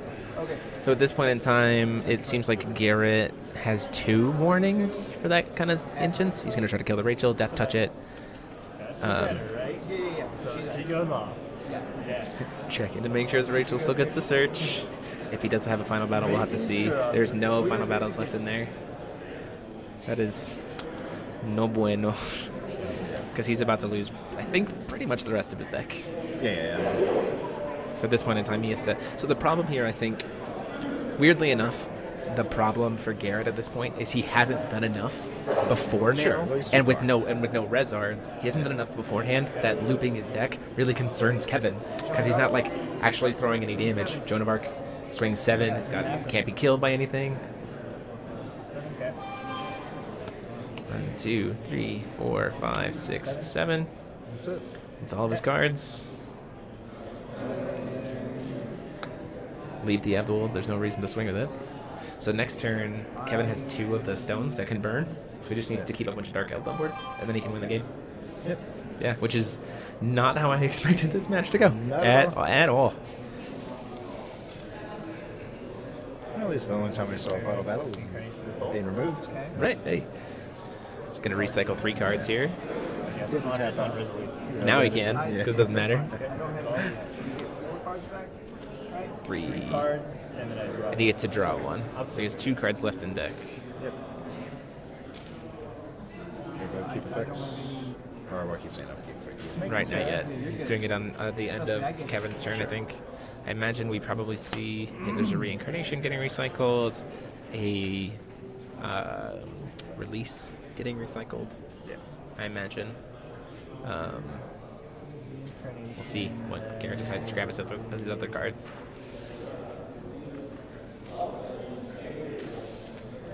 Rachel, that is an interesting decision. Yeah, that doesn't make a lot of sense to me. I don't agree with that play. Yeah, I think that's incorrect. And he's just grabbing those 2. What? Okay. I am confused. I think I would have at least brought a release or a final battle back with it. And then he draws for turn. So, like, if that moment right there, if one of those burn stones has been open, he loses. Yeah, he is. Like, so we'll have to see if Kevin catches that with his stones.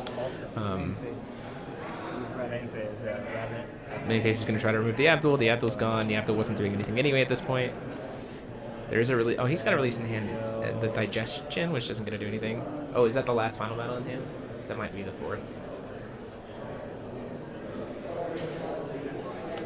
Gonna play the Rachel. There's no Abdul. Okay, so 1, 2,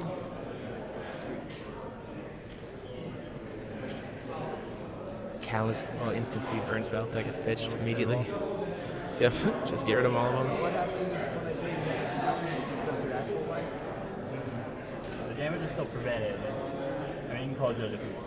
That's fine. But the damage is still prevented.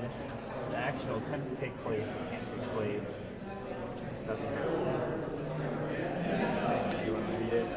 So Kevin's asking to try to get a little bit of an explanation of like how he wins, with this, with what happens here. Oh, so here's another thing too. If he tries to play a cancel spell, he opens himself up to just being burned to death. Yep. So like those cancels in his hand, he literally can't cast anything. Yeah. Like. I'm not sure what's on Kevin's hands, but I'm pretty sure it's just false rounds, passing, and burning. That's it. It's literally just about.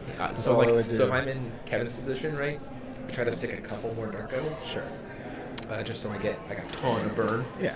But we'll have to see what happens here.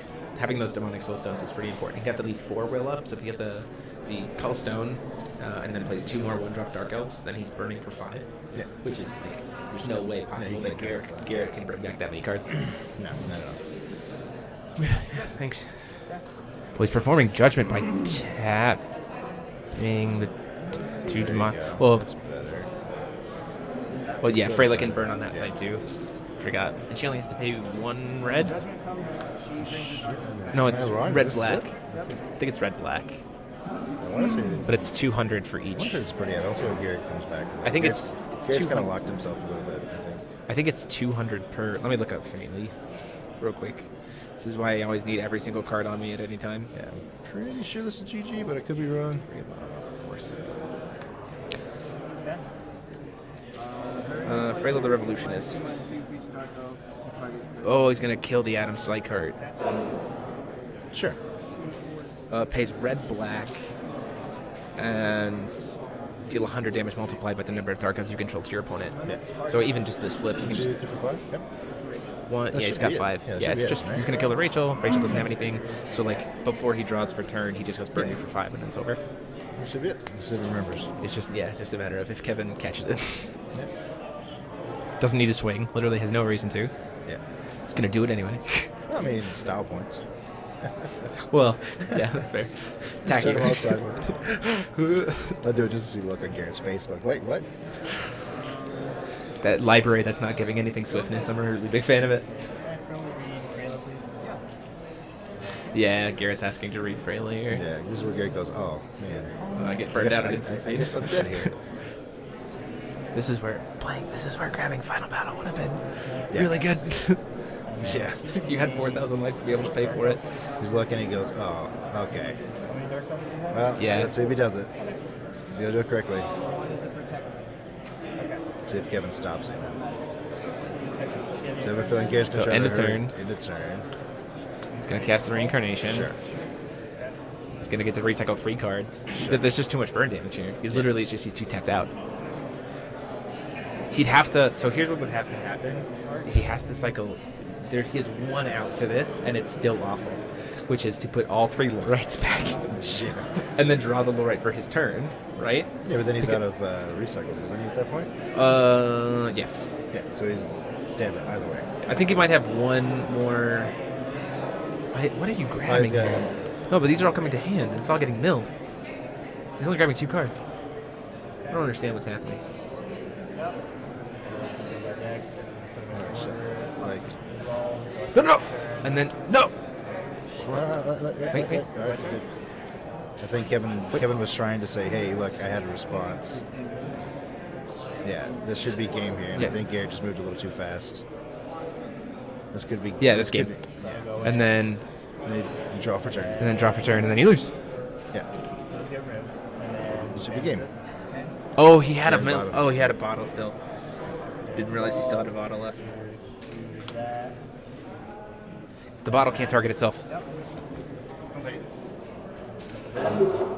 Is that how that works? Yeah. When you cracked the bottle, yeah. Do you have a bottle in grave already? Yeah. You did? Okay, I'm just making sure. No, that bottle was removed. What does it cost, right? You cannot target the bottle that you're sacrificing with its own effect. You can call a judge if you'd like, but bottle cannot target itself when you crack it from the field. Feel free to call judge. You are totally allowed. Okay, that's fine. Would you like to call judge? No, that's fair. Let's call judge for sure. I just want to make sure. I'll have him rule on it for sure. Because you were about to pick it, so I want to make sure. So, yeah. This was 4 state. Yes. These are engraved. Yep. Crack bottle. There's no bottle engraved. Okay.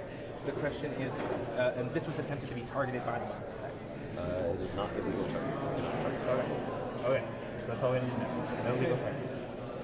So then that'll go to grave. So just so you guys know, I ran over there to make sure that it's, again, we're making sure that bottle is resolved effectively. I got another judge to come over and confirm it, because I didn't want to be like, it'd be that me doing it or anything else affects it. So, do we have the exact text on the bottle? yeah, it has to target it has to target something else when you crack it. So it's not like it's like Tama can target itself when you sack it because there's a target legal. Bottle can't target itself because it's not in the grave when you activate. So it can't legally target itself. So he still gets to draw a card. So he still kind of gets the cycle here, right? Kevin's still in a pretty good position here because he's going to get to remove 1 card with that Psych card. That's fine. Miracle Millennium Medicine. Doesn't have bottle anywhere in the name. Bottle of Wishes. He's going to use Lilia's Protector to give barrier to Freyla, and then let the let Lily get killed by Adam. I don't know why he wouldn't just make the... That's fair. And so, Adam, I don't get my dudes back.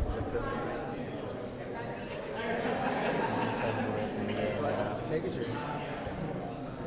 So then...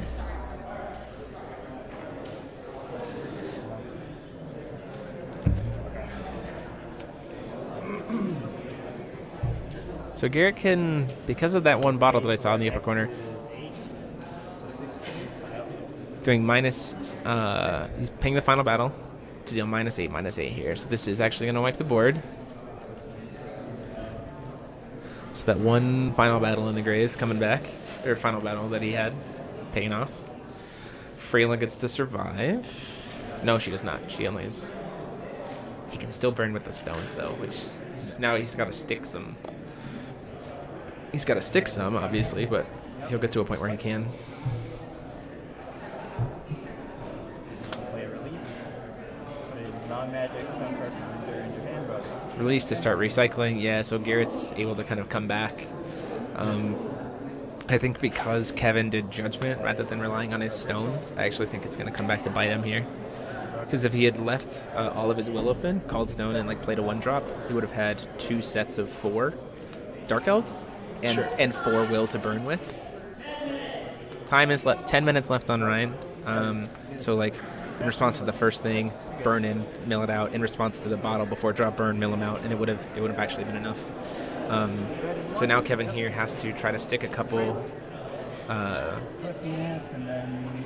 It's no resonator, so it gets swiftness, right? So Kevin here should just not play any more cards. Yeah. Just don't play anymore. 6.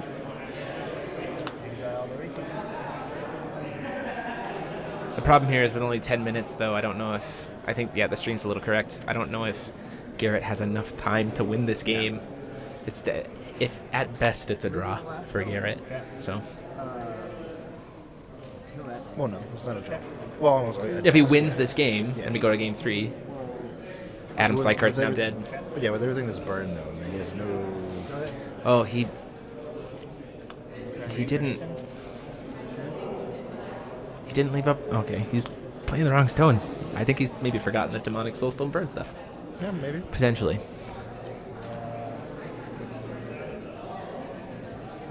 Still a solid card.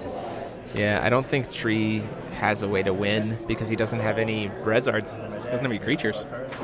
Like, all he can do is just keep playing the same Rachel over and over again. Oh, he doesn't have it. Alright, now draw. Your response. Got it. Yeah. So then after that resolve, your response. He's good. Okay. After that resolve, reincarnation again. He's got another. It's just cycling after the resolves. Get there eventually. Fair Spell and Millennia Bond? And Bottle? He's got another Bottle in Grave. So once he gets this Bottle out onto the field, he can Bottle Loop until the end of time. The problem is Kevin... I don't think Garrett has a way to win. Yeah. Well, I mean, at this point, even Kevin just doing what he's doing now is just putting himself in position to win. So. Right, exactly. Every single turn. We're out of final battles at this point. All Garrett's doing is just not dying. Yeah. But because Kevin won game 1, I think it just works out to his favor. I was like, I need to know all this. Rachel? Well, could mill Kevin out. He's got enough Rachels. Maybe that's the plan at this point. He's leaving up Will so he doesn't get cycled. Better play a lot faster than what he's playing right now. Though. Right. Looks like 8 minutes left on round. Can't quite tell. Yep. Just under 8 minutes left on the round. Go. Just passing the turn here, so he's left up Will for the burns. And he's got 2 Dark Elves on the field. Incarnation? Sure. But the thing is, he's got Miracle Millennia and 2 reincarnations is the problem.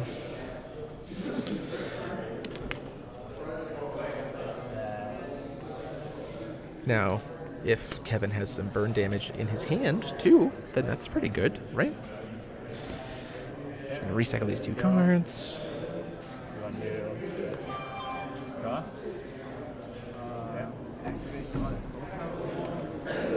Burn you for 2. Oh, they both take 3. Oh, Kevin's hurting himself. I think Kevin's actually, he paid red, so he's down to 28. I'm 25. Vanish this. Target. Not bad. Yeah, I think if Kevin would just stayed open and responded to the reincarnation, be completely... Well, so the thing is here is he's going to recycle here, right? He could burn him out here, which I think he has to do, right? So still before draw, right? The bottle's in the grave.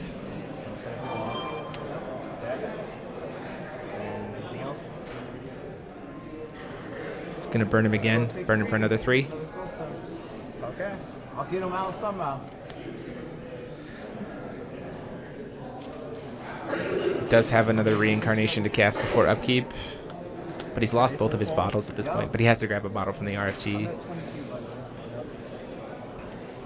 Targeting reincarnation. Not targeting a bottle? Seems like an incorrect play. I would 100% have grabbed a bottle from the remove from game area at this point. With 2 of his bottles, with his current bottles in the grave. We have 5.5 minutes left, so... My turn? Yep. Keep it up, champ. Recover.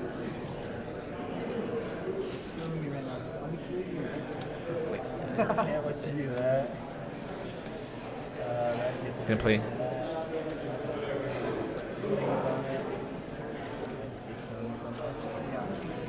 Sadly, do not see Howell.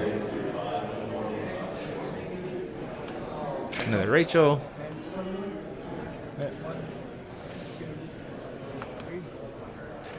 Speed it up. Let's go. Let's go. Well, the slower it goes, the better it is for Kevin. Yeah. Garrett is hoping at this point to get a draw rather than a loss, which is kind of nice for Kevin, right? Because then it's like the worst case scenario here is he gets 1 point. Can't argue with that. I wouldn't say the guy is stalling. Like, I don't think either of them are. I definitely No. don't think Kevin is. I mean, if Garrett is doing anything, Because the thing is, right now it's in Garrett has priority right now. Yeah. So like really, it's Garrett's taking too long, which is punishing himself. Another Dark Elf. There's a Shade Assassin. Yeah. At this point, Kevin's just calling stones To be able to burn more. And stick more Dark Elves. That's it. Yep. There's literally nothing else for him to do. Yep. Maybe play another Dark Elf in his hands. Right. Just so he burns for more damage at this point. But the thing is, he doesn't want to burn too much because he burns himself too with Demonic. So he doesn't want to kill himself that way. Time on round currently 3 minutes and 45 3 minutes and 45 seconds. Is that another Fairy Tale library? Should I just replay it? It's just gonna pass. Yeah, there's literally nothing for Kevin to do. He's got 3 reincarnations in his hands. He's got. The thing is what this is, similar to, kind of vintage and other or legacy and other games where Garrett's having to do so much time of manipulating his own deck and that he's just RNG gonna that he's literally going to cause himself to lose, right? Because of the sheer amount of time that it takes to literally go search for everything that he needs to search for, shuffle everything that needs to be shuffled. It's the backup cable. It's the backup cable. After when Garrett's literally spending 30 seconds and just having to do everything every single time he does Kevin it. just has to just call stones and he's just force him to spend more time. Burn us. And then he's taking a good 5-6 seconds to write everything down. Cast another one of these bad boys. He's like, now I gotta cast this again. Oh, he only has 2. Yeah. Oh no. He's gotta cast it. If he doesn't, he just. Does he have any more? Does he have any more reincarnations in the grave or in the RT? If he doesn't, he wins. He doesn't have any more instant speed recycle in his hand. Kevin actually wins here, legitimately. If there's no reincarnation in his hand, and I don't think there is, and I think Garrett might have just realized it. As he just falls back into his. Yeah, he doesn't have any more instant speeds. Draw for your turn, bud. He's like, oh man, this isn't good. Draw for turn. So Freyla takes it 2-0 against Dark Tree. That was so hard to deal with. That was an interesting thing to see happen. Oh, you are now currently Lancelot. I'm Lancelot. I can take this. It's an improvement. I look a lot better this way. So yeah, that was not what I expected to see when I saw that Freyla versus Dark Tree was what we were going to see on the table. That was not at all what I was expecting to see. Nope. What is this? Oh, okay. That makes sense. So we have a little bit of time. Sure. Do you want to talk a little bit about organized play? Do I? I don't know. Do you? You want to wait till later? We can. We can wait till later. We can wait till now. There's a lot. There's a lot. There's a lot to talk about. Should we talk about some of it now and then some of it later? Like little snippets between streams? We could. We can just squeak it out. Sure. Between rounds. Did Brandan Bremont, are you joining me on commentary next round? Oh, I'm actually one shockingly. Oh man, I miss you. So there was an update to the ruler list, by the way. There is a Scarlet in the tournament, and there's a Guardian of Water Magic Stones. What? Where's the Guardian? Someone find me a Guardian list. Someone is playing Guardian of Water Magic Stones. So let's. It seems like we still got quite a few people who are still playing or showing the round. What can you tell us, at least the snippet for organized play for next season? What can you tell us? It's gonna be a lot less downtime. A lot less downtime. That's a considerable amount. A considerable amount of less downtime. Okay. I'm gonna grab my hoodie here from you. You got Force of Will swag. We'll be red. We'll be red. I have Uber coins. Maybe I should give some. Give some Uber coins away. Give some Uber coins Ooh, maybe the next. Maybe the for the bingo they can choose to like take an Uber coin or the statue. How many you want to give us? I don't know. That's how many I got. Okay. How many you have? 14. 14? Do you want to give all 14 away? I might. Maybe? We'll see. Well, keep emailing if you get bingos, because maybe you get an Uber Will coin out of it. Audio and video is desynced? Oh no! How badly is it desynced? Shouldn't be too bad. Someone need to... It's in sync for me. It might be personal. Just reload your page. Browser. So, a lot less downtime meaning what, Rob? What does that mean? A lot less downtime between events? Well, you can take that a couple different ways. Okay, sure. So, primarily means more events. More events is always nice. Yeah, more events is always nice. Yeah. Let's just say it's... Is it good? Well, yeah, it's good. Are you happy about it? Of course. Yeah. Sweet. Sweet. Always happy. Yeah.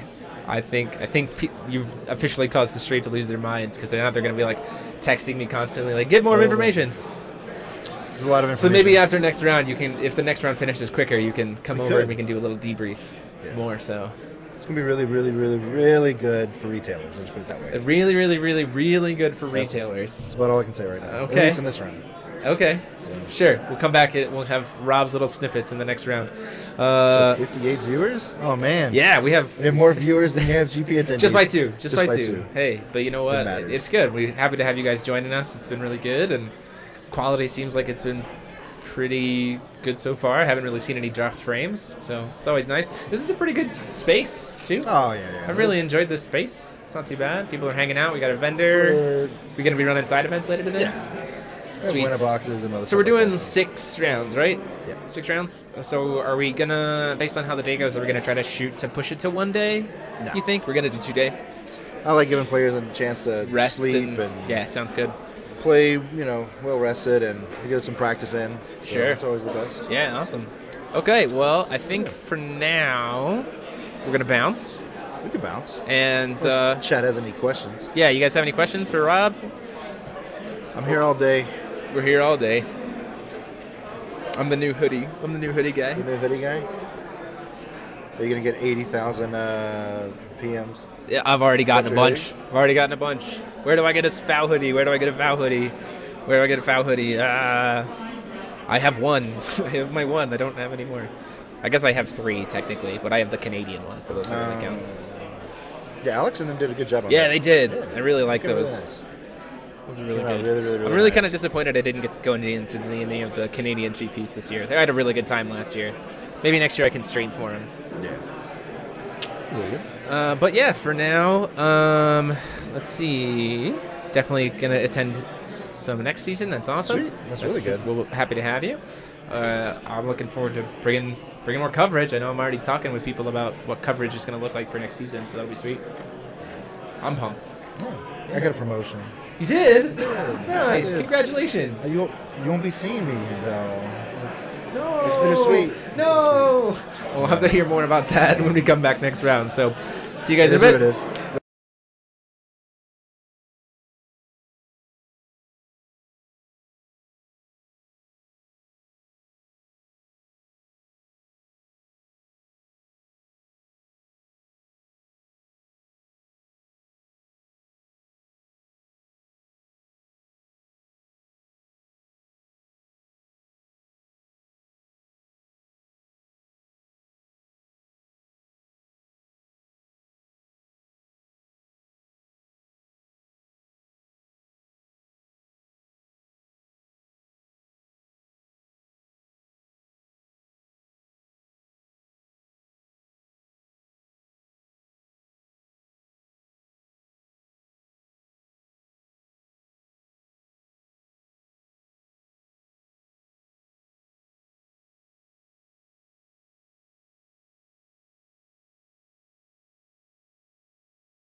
Hey there, everybody. Welcome back. I know the audio was off. We have been keeping the audio off in between rounds.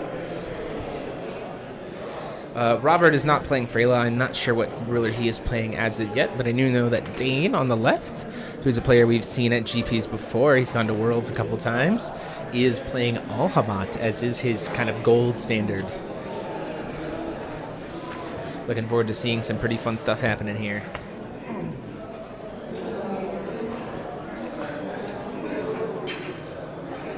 And just as an update, we have on the audience, at least what I have on the audio bingo, is Ruler performs Judgment, Final Battle, Player misses Trigger, no cards in hand. And then on the streams, we have Dark Tree as Ruler, J Ruler's killed, Final Battle less than 9, they missed the, 7. The trigger?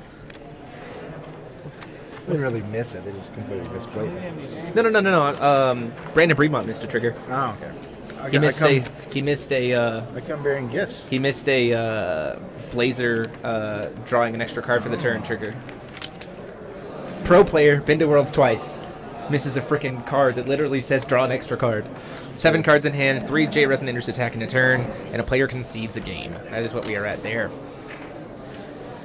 So we have, looks like Stone Destruction Gil. Oh, Stone Hate Gil? Yeah. Oh, I'm very excited about Some seeing Shayla that. combo. Shayla? Oh, this is going to be very interesting.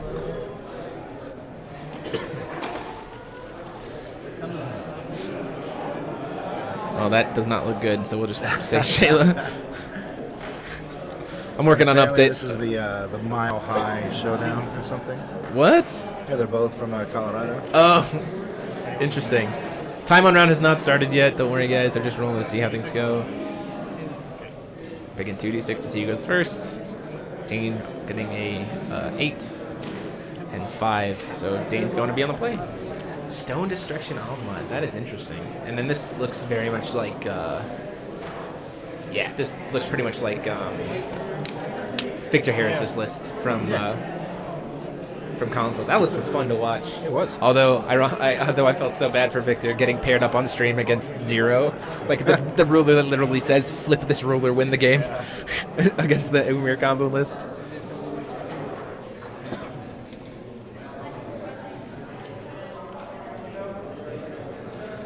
Let's go ahead and mute my phone. I'm really excited to see that we've had such a good diversity spread of rulers, right? Like, we all expected a lot of Sherry, but like Kirik is the second most represented, but there's a lot of other stuff being played. So that's, I don't know. I just think that's fun to see.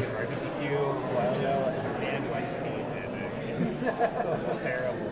Like, standard is like the most fun thing about this. Let's see. I want to look at this Gil Alhamat Stone. This Shades, Blazers, Alaceris, the Scholar of Phenomena. That's the blue Alaceris. We might actually get the Thought Control on turn 1. Thought Control turn 1. Flourishing Hopes for Big Narts, Null Darknesses. So 7 Stoning to Deaths. World Flame Summonings, Ancient Knowledges, Black Lightnings, Dawn of the Earth. one Phaley, 1 Frigg, 1 Pritzia, 1 Moonbeam, and 1 Ulcer. I don't understand. I don't really think this is Stone Hate. I mean, it's... Well, apparently it's not from what I'm looking at, but apparently it's what I was told. Yeah, it definitely doesn't... I mean, World Flame Summoning, I guess. So, there we go. We'll get the time on round started. You are not... Okay, and play. Boom.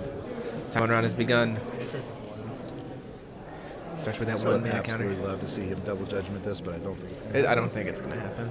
I want to see someone friggin' double judgment time spinning on stream. Let's reset the game. Woo! Yeah. It's fun for me. I think to reset life totals and do all that stuff. Oh, there's Thought Control. Oh. Get ready to mark it off. I'm ready. For those of you playing along at home. I think that's on the audience's one. Ready?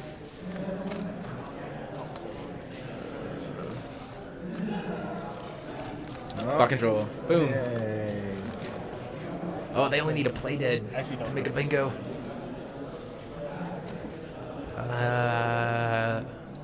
Ooh, the Umer's already in there. Seabed Investigation probably gets pulled.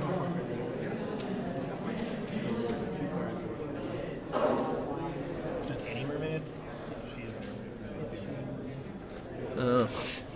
What's in it for me?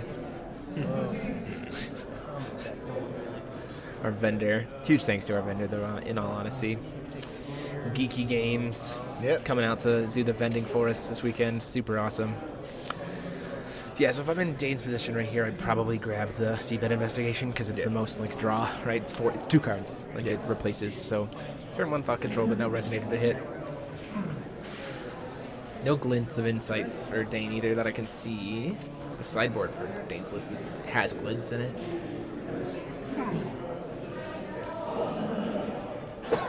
I'd be happy with looking at that hand. Yeah. After the Thought Control. Hearthcore, Memory to Memoria. Yep. No, top 3 gets to pick one. Needs looking for Silent Mermaids. He's got Heroic Epic. He's got 2 comp pieces. Just needs a Silent Mermaid. And then he wins. Yay. It came over. Yeah. Altamont Stone. Shade. So that's good. Yeah. The problem is Dane's not... looking at Dane's list, he doesn't really have anything to stop enter effects. So that's a problem. He doesn't have any cancels either. He's got Abdul on the side. Yeah, those have to come in. Oh, he's going for it. Oh, jeez. Oh, he's tapped out. Oh, yeah, I guess that's a fair way to do it. And the game is over. Yep. Well, that's not entirely true. Nope, the game's over. Because Robert will retain priority after this, so... Oh, he's grabbing the library, yep. So, this is the one... So, here's what you would think, right? This is the one moment where you could, like, potentially react, right? If you had something to be able to kill the Phaley. Sure. The problem is Phaley has 7 defense. Yeah.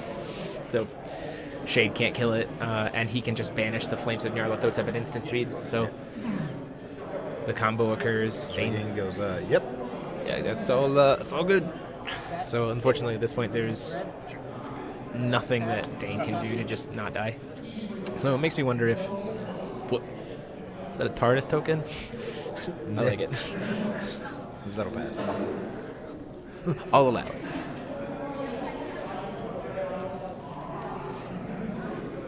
Yeah, he grabs the second library here, so that is Cthulhu's have swiftness. Yep. And then he just mermaids. Wood. This is interesting. Why would you not call Cthulhu's? Maybe he's just got a bunch of mermaids. Oh, you know what? He's running the style that I think. I don't think. I think Roberts. I don't know if Vixer ran the Shadow of Lapises, so that might be what he has going for him. Because at this point in time, when I was building this deck, Shadow of Lapis is your way to push it further. Because once Phaley has successfully resolved the trigger, or you're out of Flames and Nyarlathotep, Shadow of Lapis becomes a token copy of target token. So once you have a token, you can just make more and more and more, and you just have a ton. Oh, Silent Mermaid it's Thunderstorm now. Yep. But no, he hasn't made it Thunderstorm yet. Also doesn't matter because the team doesn't have any will. Yeah, doesn't matter.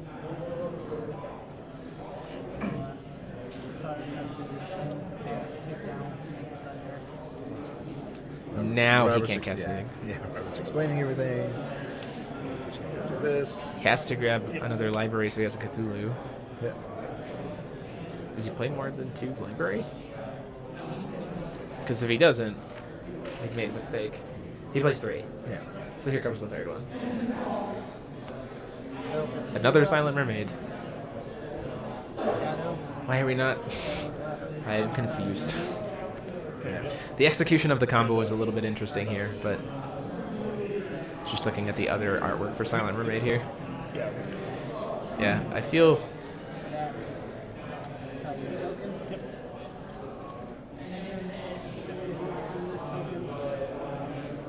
The second the other library comes down, I think Dane just scoop, right? Just go to the next game, because there's nothing he can do at this point.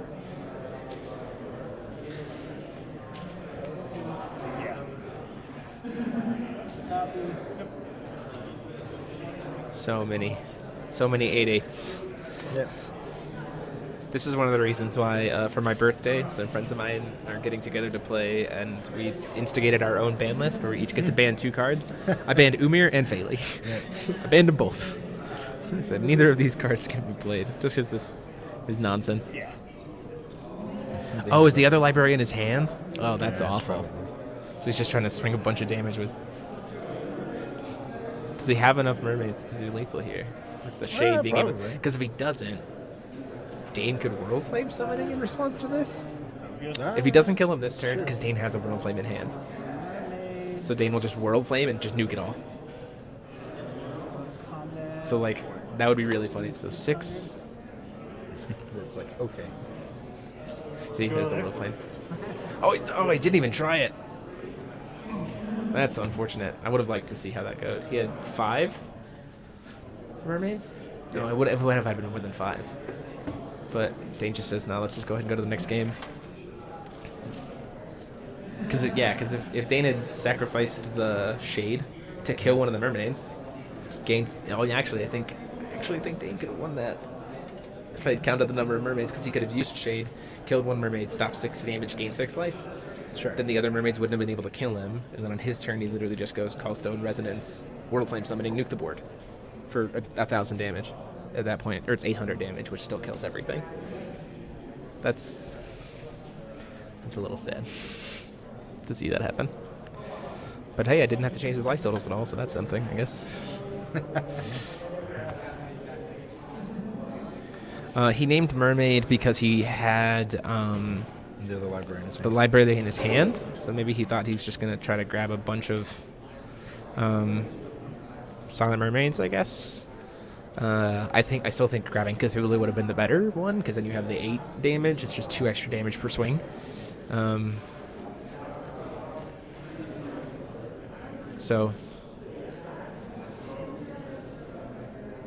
But I think now Dane knows that maybe the card to discard if he sees it is that Heroic Epic.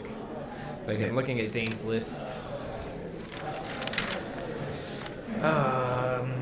Abdul's come in, for sure. Poet of Madness. Kagi, maybe Butterfly comes in to grab Abdul.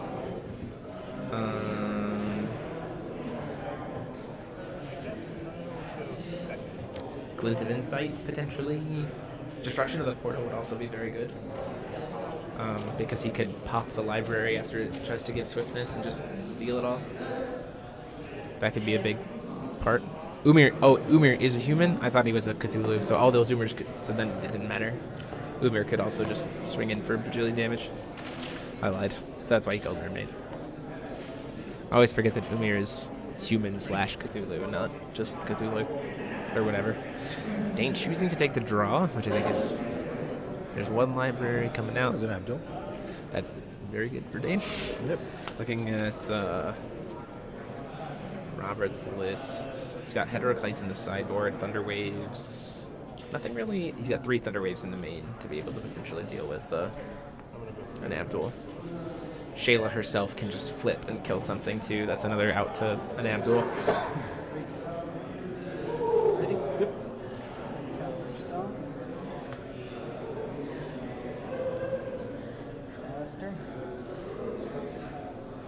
No for turn 1. Resonance. World Flame Summoning is good there.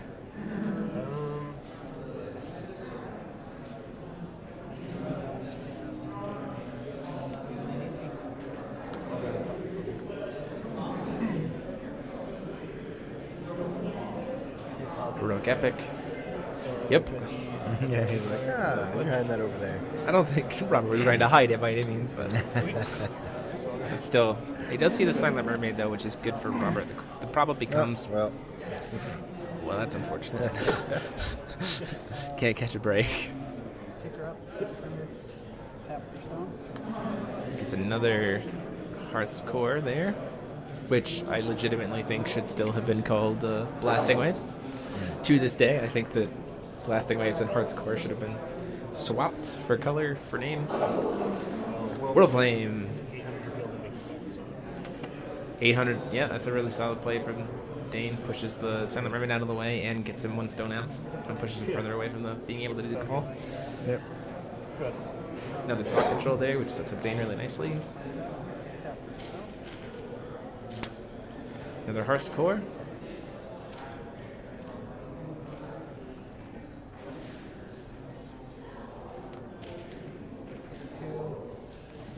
Seabed Investigations, So you get 2. which is great for Dane and taking a turn to be able to like do that. Mm-hmm. Every turn he takes to try to draw gives Dane another chance to get to another World Flame summoning. Alright. Does this, she counts as a mermaid? She should. Yeah, I think so. So I get 2. Yeah. Yeah, that's good. Making sure that you get to have 2 cards. Ooh, Thunderwave. I'll probably grab the Thunderwave.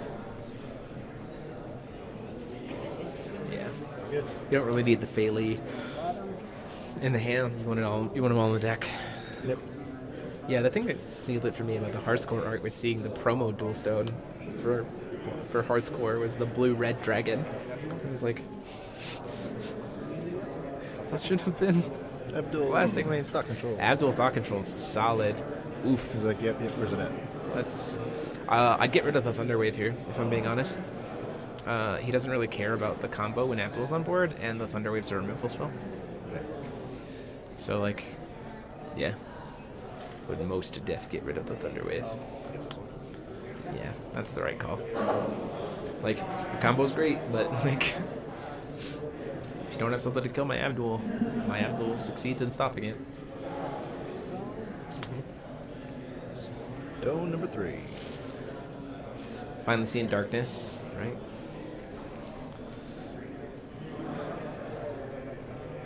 So the weirdness of the Umir combo list too is that eventually, if you can't kill it, if it just gets to 7 stones, it can just cast Umir, and then you lose, right? So like that's the weirdness of it. They can explode this big slab of damage, kind of at any point in time. So you got to be really careful. What are our counters actually? Jesus. What are the counters actually do on her? You take her up for the thunder, the thunder counter. If you take it down, it creates a weapon. Okay. Okay. Kagi's Moonbeam Butterfly. Silent Mermaid. So if I'm Dane in this scenario, knowing that the spot removal is maybe a World Flame here, actually. Yeah. Yeah, I'd probably World Flame again. The other idea would be to Kagi's Moonbeam, right? To get a second Abdul, just to be like, should have killed 2 of them. But I think World Flame, yeah. Just burn for the World Flame. Just kill the board and make up Sack Stone. Gets to swing in for 6. Poke. Billy Buttons is 1-1, I believe. Yes, as far as I know, he is currently 1-1. A lot of players that a lot of known players asked me for cards, and I was like, "These are the cards you're asking for?" Like that was not, like this is not a Sherry core. What is this? Asking for some pretty silly things. I mean, a lot of them already have their invites, and they're just not on Sherry. They're just playing fun decks at this point. Or they're on Scoop Patrol. So. Yeah. It's a thing. Gotta help your friends out, man. Fairy Tale Library. Get some swiftness. Dum dum dum. Hey, look. Shadow of Lapis. It's a token clone. So at this point in time, Shade, that's really good. Green Kagi's Moonbeam Butterfly for the second Abdul. Second Abdul coming at you. Yep. Knowing that there's only targeted spot removal, having 2 Abduls puts him in a much better position, right? Especially since Robert's so behind on Will. Like, well, he's also seeing what's in his hand, so it's like... Right, he knows what's there, right? The only board wipe in blue is Last Thunder. And you have to have 4 copies of it in the deck. By the way, he's not playing Last Thunder, if anyone was wondering.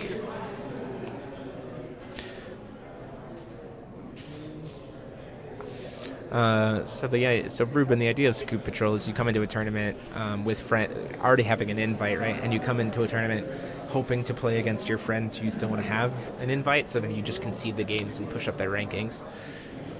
Definitely a thing that people do.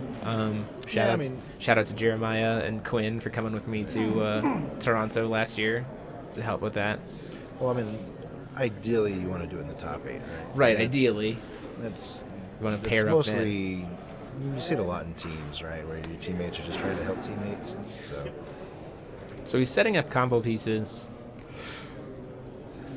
Pass turn. Maybe with the intention of like, let's try to get just hard stick and Umir, right? But Dane's sitting on a nice 2 Stoning to Death in hand. Yeah. And his own Phaley. Probably see.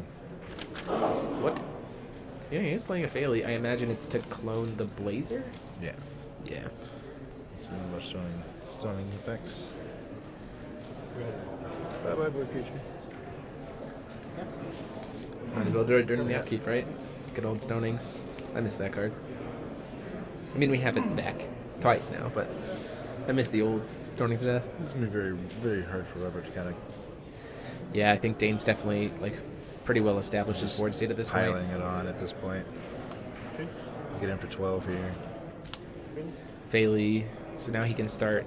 so Dane here can start cloning Shades at the end of Robert's turn to go to his turn to use the Shade to kill something to gain 6, and he can just repeat, have this kind of like infinite life gain, which I think is pretty cool.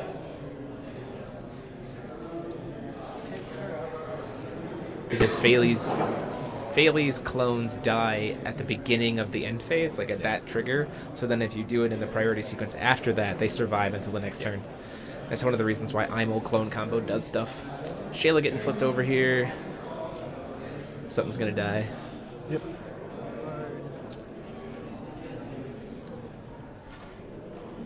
Because he's got the God's Arts. Okay. Sounds good.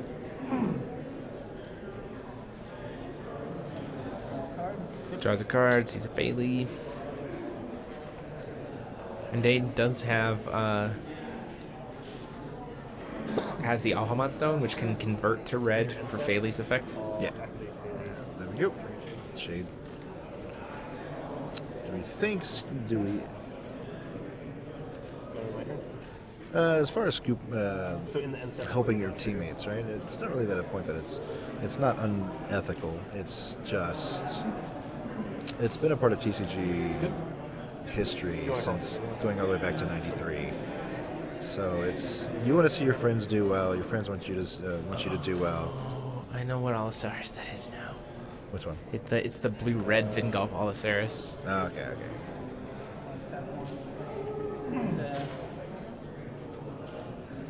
But yeah, finish that point. It's just everybody wants wants your buddies to do well and you to do well, especially if you already have an invite.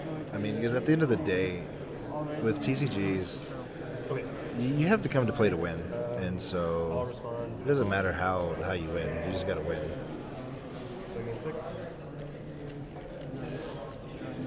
This one. So he's gonna. The other Abdul's gonna. The Shade's gonna successfully get killed. Yeah. So that means that we hit player gaining life and paying player going over 5,000 life. So tapping is part of the cost. Where's my Sharpie? Is part of the cost. You put it somewhere. It's over here. So player has more than 5,000 life. Boom. And player gains life. So mine are all a little bit harder. Player gains life. Boom. So Shayla's dead. Down to one Abdul. I don't know how the Guild Lapis 2 is doing right now.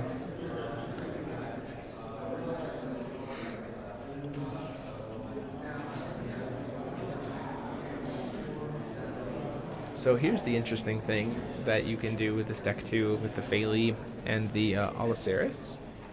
What happens is you flash in the Allosaurus, and then it sends the World Flame something from your graveyard to the RFG, and then it dies. And then if it dies, you get to cast World Flame Summoning as if it was had quick cast like at that time. But here's the trick with it. With Phaley Clone, at the end of the turn when it dies, you get to cast something. Yep. So you can you can infinitely cycle World Flame Summonings every turn. And you feel like, okay. Look and take one. 2 Heroic Epics. Probably take an Umir. Take some Phaley. Has a couple stoning stats in his hand to be able to work with. What are some attacks? No, he didn't. The Shayla Godsart taps Oh, okay, yeah, all the that's right. resonators. Remains of Ataraktia. Is he paying or not? We'll have to see. I'm gonna miss Shock Rocks. That's gonna make the game better. Yeah, I like the stones so far. They've been pretty good. Those are the. I Are we think getting players 10? Are we getting 10 stones? Do you know? Is it just 5? You don't have to tell me anything. Hey, Beyond it. no, that's. But no, I think players have gotten a little too accustomed to having perfect mana bases. Yeah. It's gonna be nice to see some of these experienced players how they actually do when they don't have perfect mana bases. Perfect will, yeah. Yeah, I'm excited to see that too. I think all of the stones so far have felt really well designed in terms of like they're not just like naturally free. Well, I mean, they're like just balanced, right? Yeah, right, So exactly. Like even the stone for Adam, Adam, where it's like he can play runes that are a different color, right? You still have to spend one other stone and it to produce for that rune, right? So like that's good balance, I think. Ooh, a Glint of Insight coming in. Oh, it's gonna rip 2 cards out of his hand. Potentially.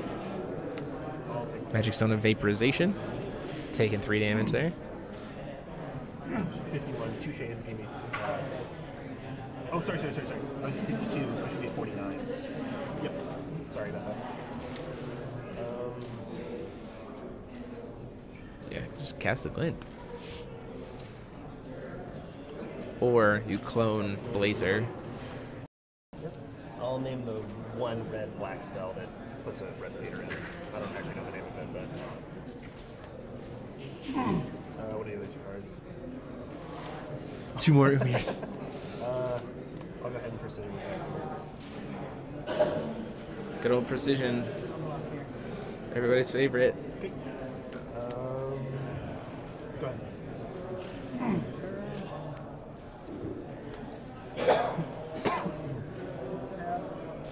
Going 6 stones. You need 7 for a Umir though. So he's 1 turn away from casting those cards.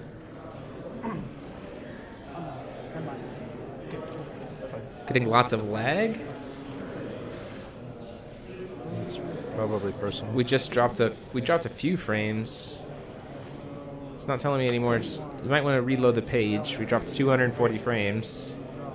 Is it better now?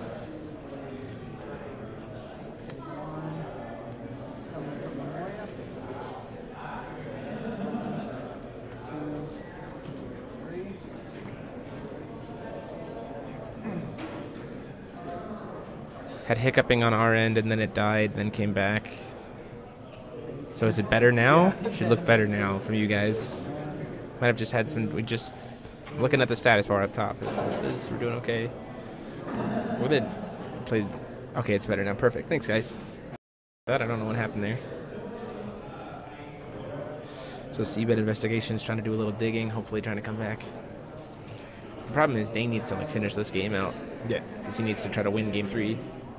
Because if it's taken him this long to win game 2. I mean, Dane's always played grindy control decks. That's so, true. I mean, 100%. I mean, and Alhamat's taken him to Worlds 2 times in a row, so. I have a question about Well, yeah, we're getting a little bit of bumps here. Dropping a few frames every once in a while.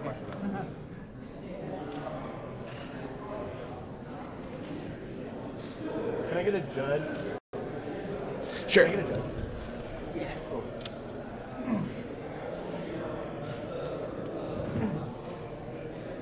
My question is if a token dies, is it going to trigger?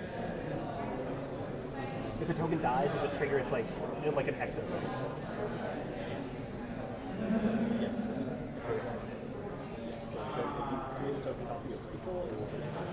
Okay, thank you. Alright, guest commentator Brandan Bremont has arrived to commentate with Rob. Jesus Christ. What do we have going on here? Ooh, Faley nonsense. Faley and Blazer? Oh, that's basically a lock.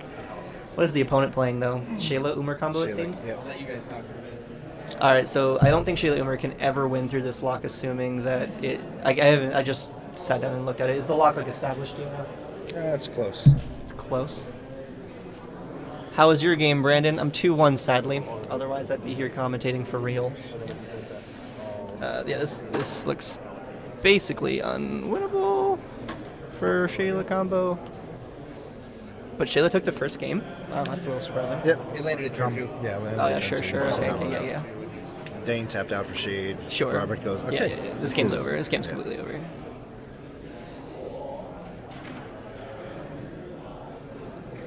I mean, Shadow Library to victory. That doesn't even do it, though, because he just...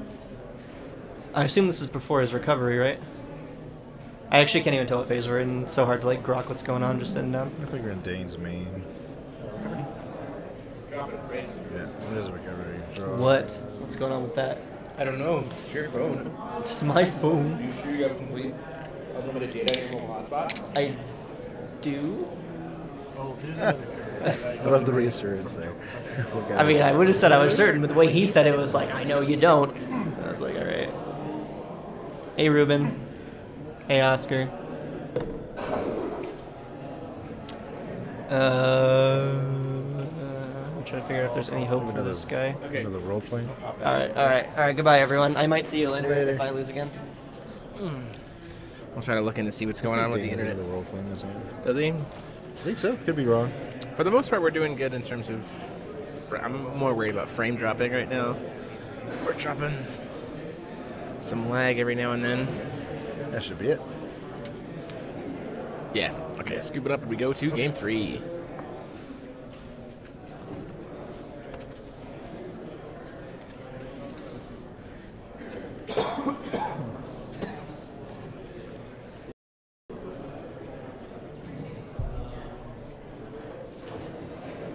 Despite the hiccuping, I guess for those of you people who are watching, despite the hiccuping, overall, how are things looking? Because if it's like 120 frames every like 30 seconds, then like that's still pretty good, considering we're on a phone mobile hotspot. Oh yeah. The internet, unfortunately, in this building was a little bit lacking.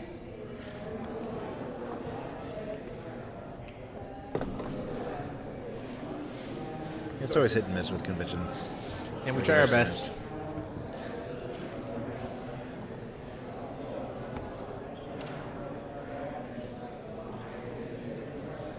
It's happening more often now. Yeah.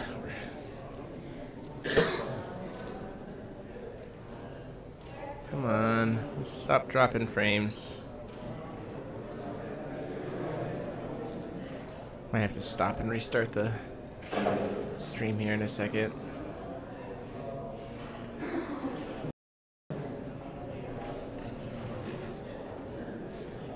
Looks good besides the hiccups. I'll take it. I mean, we still had a total of less than 1,000 drop frames over the span of... Sure. Over the span of 3 rounds, so it's not too bad. Yeah, our internet speed at the center itself was 1 meg down, 1 meg up. Yeah. That was me paying. Yeah. I regret paying money. Just call the, just call them and say, hey, look, this is trash. Can I get a refund? Yeah, that's what I'd do. Yeah, I probably will. I have zero problem.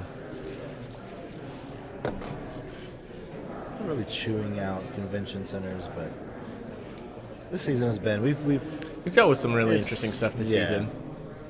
It never fails. It's like even when we got here this morning, right? So they moved us from the. We got a little time before they finished. Yeah, they got to move quick here. Yeah, they moved us from 200 hall 200 rooms to way 600. I was like, well, this is not what the contract's supposed to be, but it's awesome. And this was the second contract with this place, right?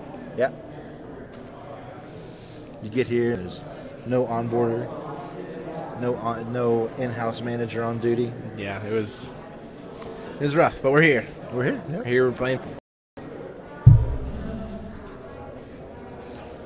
Oh yeah, if I'm looking at the, yeah, it's like we drop a second worth of footage every like 25 seconds. That's not bad at all. That's not bad.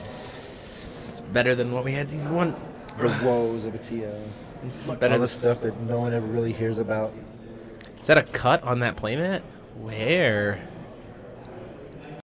On my playmat? Ruben, tell me where the cut is.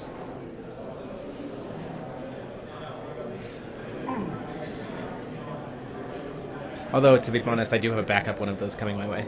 I do? Yeah. There's a guy in my locals who was Thought control. Turn 1 thought Dane control. has been sticking those thought controls. Let me hide that. Quit. Let me hide that heroic epic over there. I think we snag that.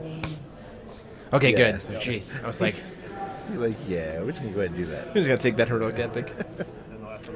This is I legit, and I said this before in the teachers' lounge. If you watch our podcast, listen to our podcast, it's tons of fun. I am sorry that like when heroic epic was spoiled, I was like, until Umir rotates, this card is terrifying to me because like that card is the closest we've ever gotten to oops you're dead, like in a combo deck because it's so cheap.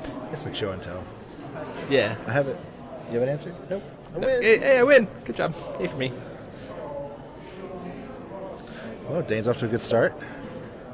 Yeah, no real plays from Robert here.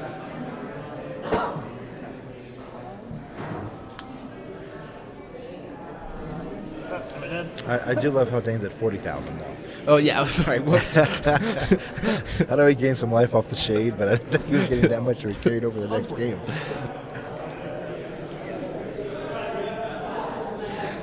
Sometimes scoreboard system likes to be a little wonky and like add another 0 on. Okay. Sounds good. Silent Mermaid coming out here. That artwork for Silent Mermaid is like primo. Some of the promos this season have been solid. World Flame. Make some Card is good Saxstone in this matchup. He's got to pick which stone he wants to sack. Imagine he probably sacks the blue-red. Oh, he's sacking the black-blue. Not what I would have sent. Knowing that he has the blue energize, I would have sent the black-blue. Or I would have sent the red-black. The red-blue. Glint of Insight. Rip. And before a new Force Will Rule, you just started 40k. That'd be nice. We'd have to bring back the if your J Builder dies half your life. Oh, that'd be great. Remember that rule from the very beginning of the game that never came to the U.S.? So much stuff that just didn't come to the U.S. That would have been interesting. Yeah, probably for would have sure. killed the game immediately. Yeah. Gotta admit, though, a lot of the stuff that we've been seeing for Valhalla gets me really excited. I think there's a lot of cool old mechanics coming back, new mechanics. Yeah. I mean, well, Valhalla, I mean, as overpowered as it was still really, really, really fun if you ever get a chance to play with it. Right, yeah. And the lore of the Valhalla, too, right? That's pretty cool. Yeah, it's definitely nice to see kind of everything get a nice revamped look.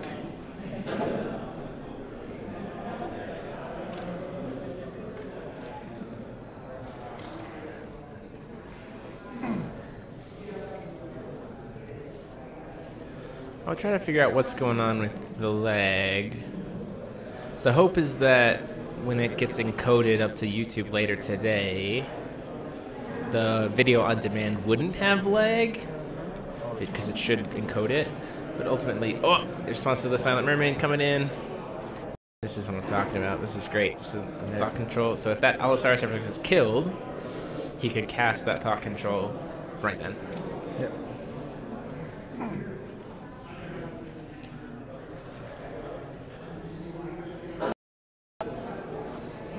Robert's like, well, huh. Well then, that is no good. There's a world. If Dane has a world flame summoning, I imagine it gets cast here. He doesn't seem to have one though. Swings in for 6. Why would you do that? Dane's like, what?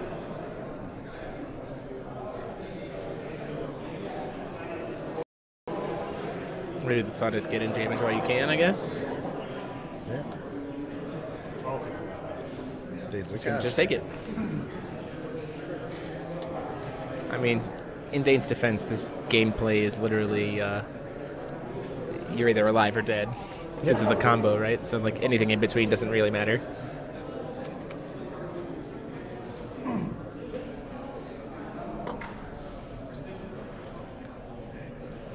It's a Glint of Insight. Oh, gets to cast the... oh, this is so good. Thought control into Glint.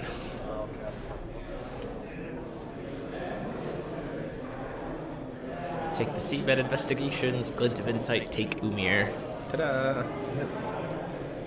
But between rounds, guys, see what kind of is happening. Yeah, we're really starting to drop a lot of frames here.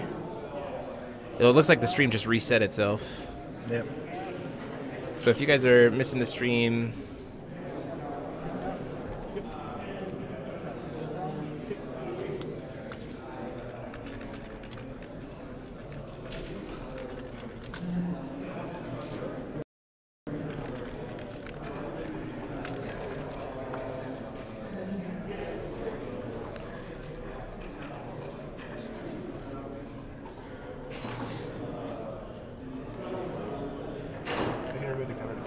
so Blazer coming in, getting to peek at a card.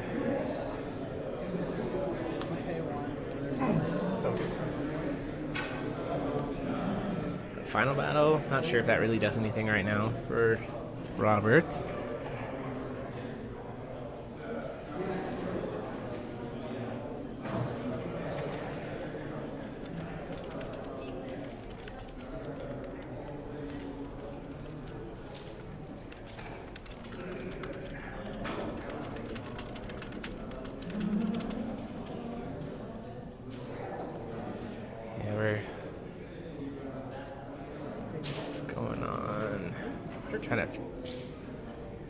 What's going on with the stream here?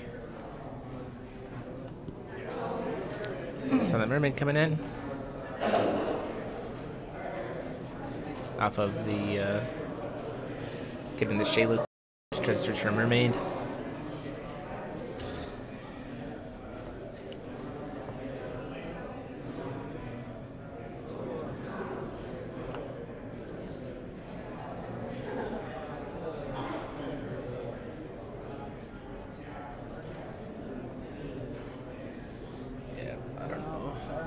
Something better for the internet.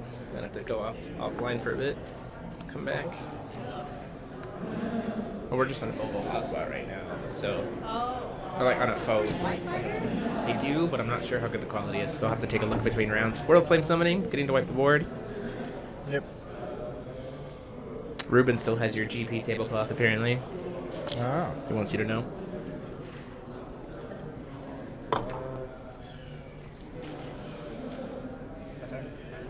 Swinging in for 9, getting some damage in there for Dane. 27 or 28, right?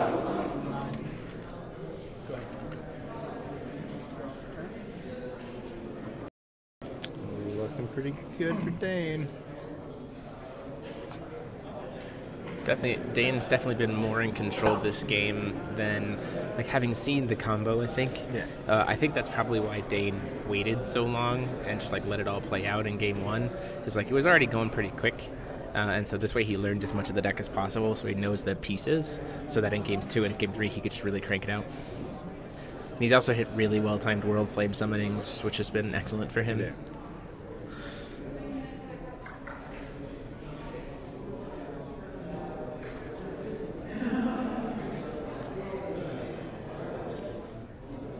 After this round, guys, I'm going to cut the stream for a bit to see if there's a way I can get the internet kind of back on top. So we'll have to see how it goes, but I just wanted to give you a heads up. So if we start a little late into round 4, or if there isn't coverage on round 4, you'll kind of know why.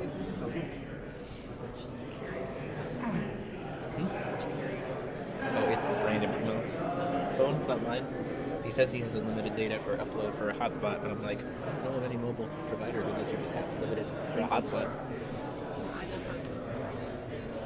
I have your hotspot? I'm going to steal Rebecca's phone for unlimited data mobile hotspotting.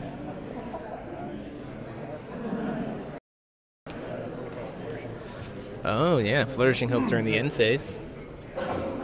So can't die.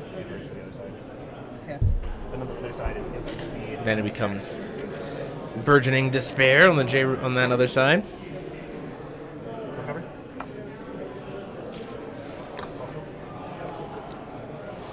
Yeah, Dane has so much resources available to him at this point. Another Blazer gets to peek at his hand. He's still got Blades of Insight in hand. Yep. So he'll be able to like peek and then rip the rest of his hand with the glint.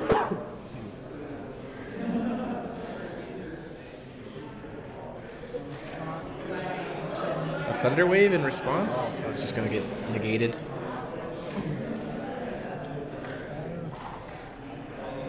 at his hands.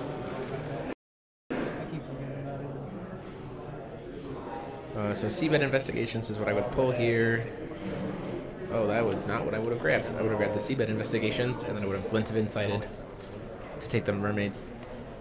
Final Battle doesn't do much when you're only at 19 life. Yeah.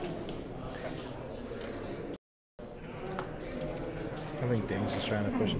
Yeah. Game, or just try to push for the win here. Yeah, probably. He's just trying to get as aggressive as possible, wants to play it safe. So that is a Glint of Discard. Like, really much that, Glint of Insight getting 2 cards there. Yep. And Robert's got to see something nice off of the Seabed Investigation. And a Heroic Epic with nothing to cheat in. A couple of Flame of Nyarlathotep. Phaley, and can't tell what that 4th card is. Nothing that really helps him, though, I think, is the problem. Yeah, we're dropping a lot of frames now, so we will cut off after this match, and then we'll try to get the internet kind of reset here in a little bit.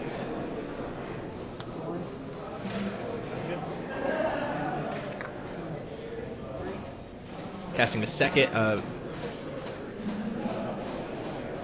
casting a Memory to Memoria to try to draw into another card here. Playing a little tiny token guy, and you see Dane has Dawn to the Earth, so he's just got lethal here. Yeah, Dane's just waiting at this point.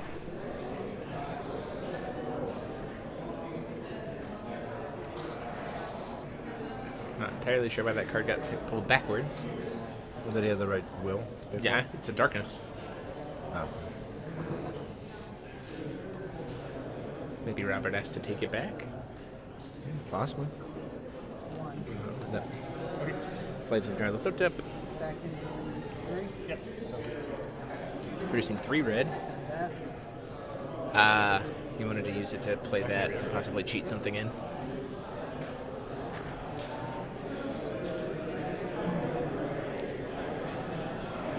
Yep. 100% what Dane is reading in his hand right now. Dawn of the Earth. If he tries to cheat in a card, it immediately goes to the RFG instead of getting played.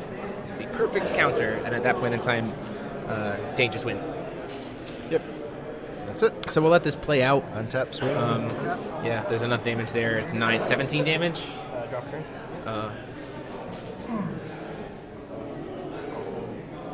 Call Stone, gets a Vaporization, hits himself for 3 damage. Swing crush, swing crush. Doesn't kill him, puts him down to 2 life. It's worth it. Oh, set 8 and then 9 to 17, so he should be at 200 life. Yep. Play Abdul and then just sit back and thought control to his hands. Just to take the other card. The Umir doesn't do anything. Yep.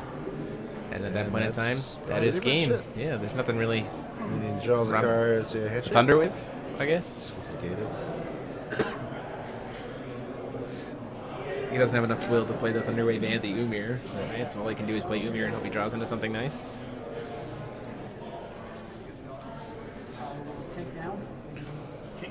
Plays Mixed Thunderstorm.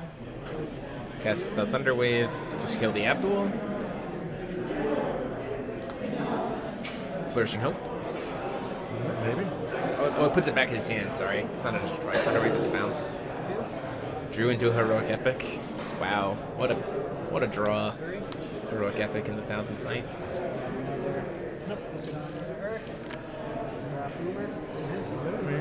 Oh, jeez, Louise. That was pretty good. That was just really top deck. That's a really good top deck. Have to see if this can fly out. Yeah, we're dropping so many frames now. This is unfortunate that this is the moment where it all starts getting wonky. Wow, so close. That top deck off the Thunderwave. Dane's doing, or Robert's doing the math now. It's like, all right, so. Well, he has the Flourishing Hope, right? Yeah. So like he has a burgeoning despair. Yeah. So he has to like. He has to. Oh no! Actually, if Phaley's target is gone before Phaley resolves, she doesn't clone anything. Yeah. Tap. Nope. So when you target the copy. Yeah. So Dane wins here. Yep. Just uses Burgeoning Despair to make him sack both guys. Doesn't get the clone. Yep. And then it goes out.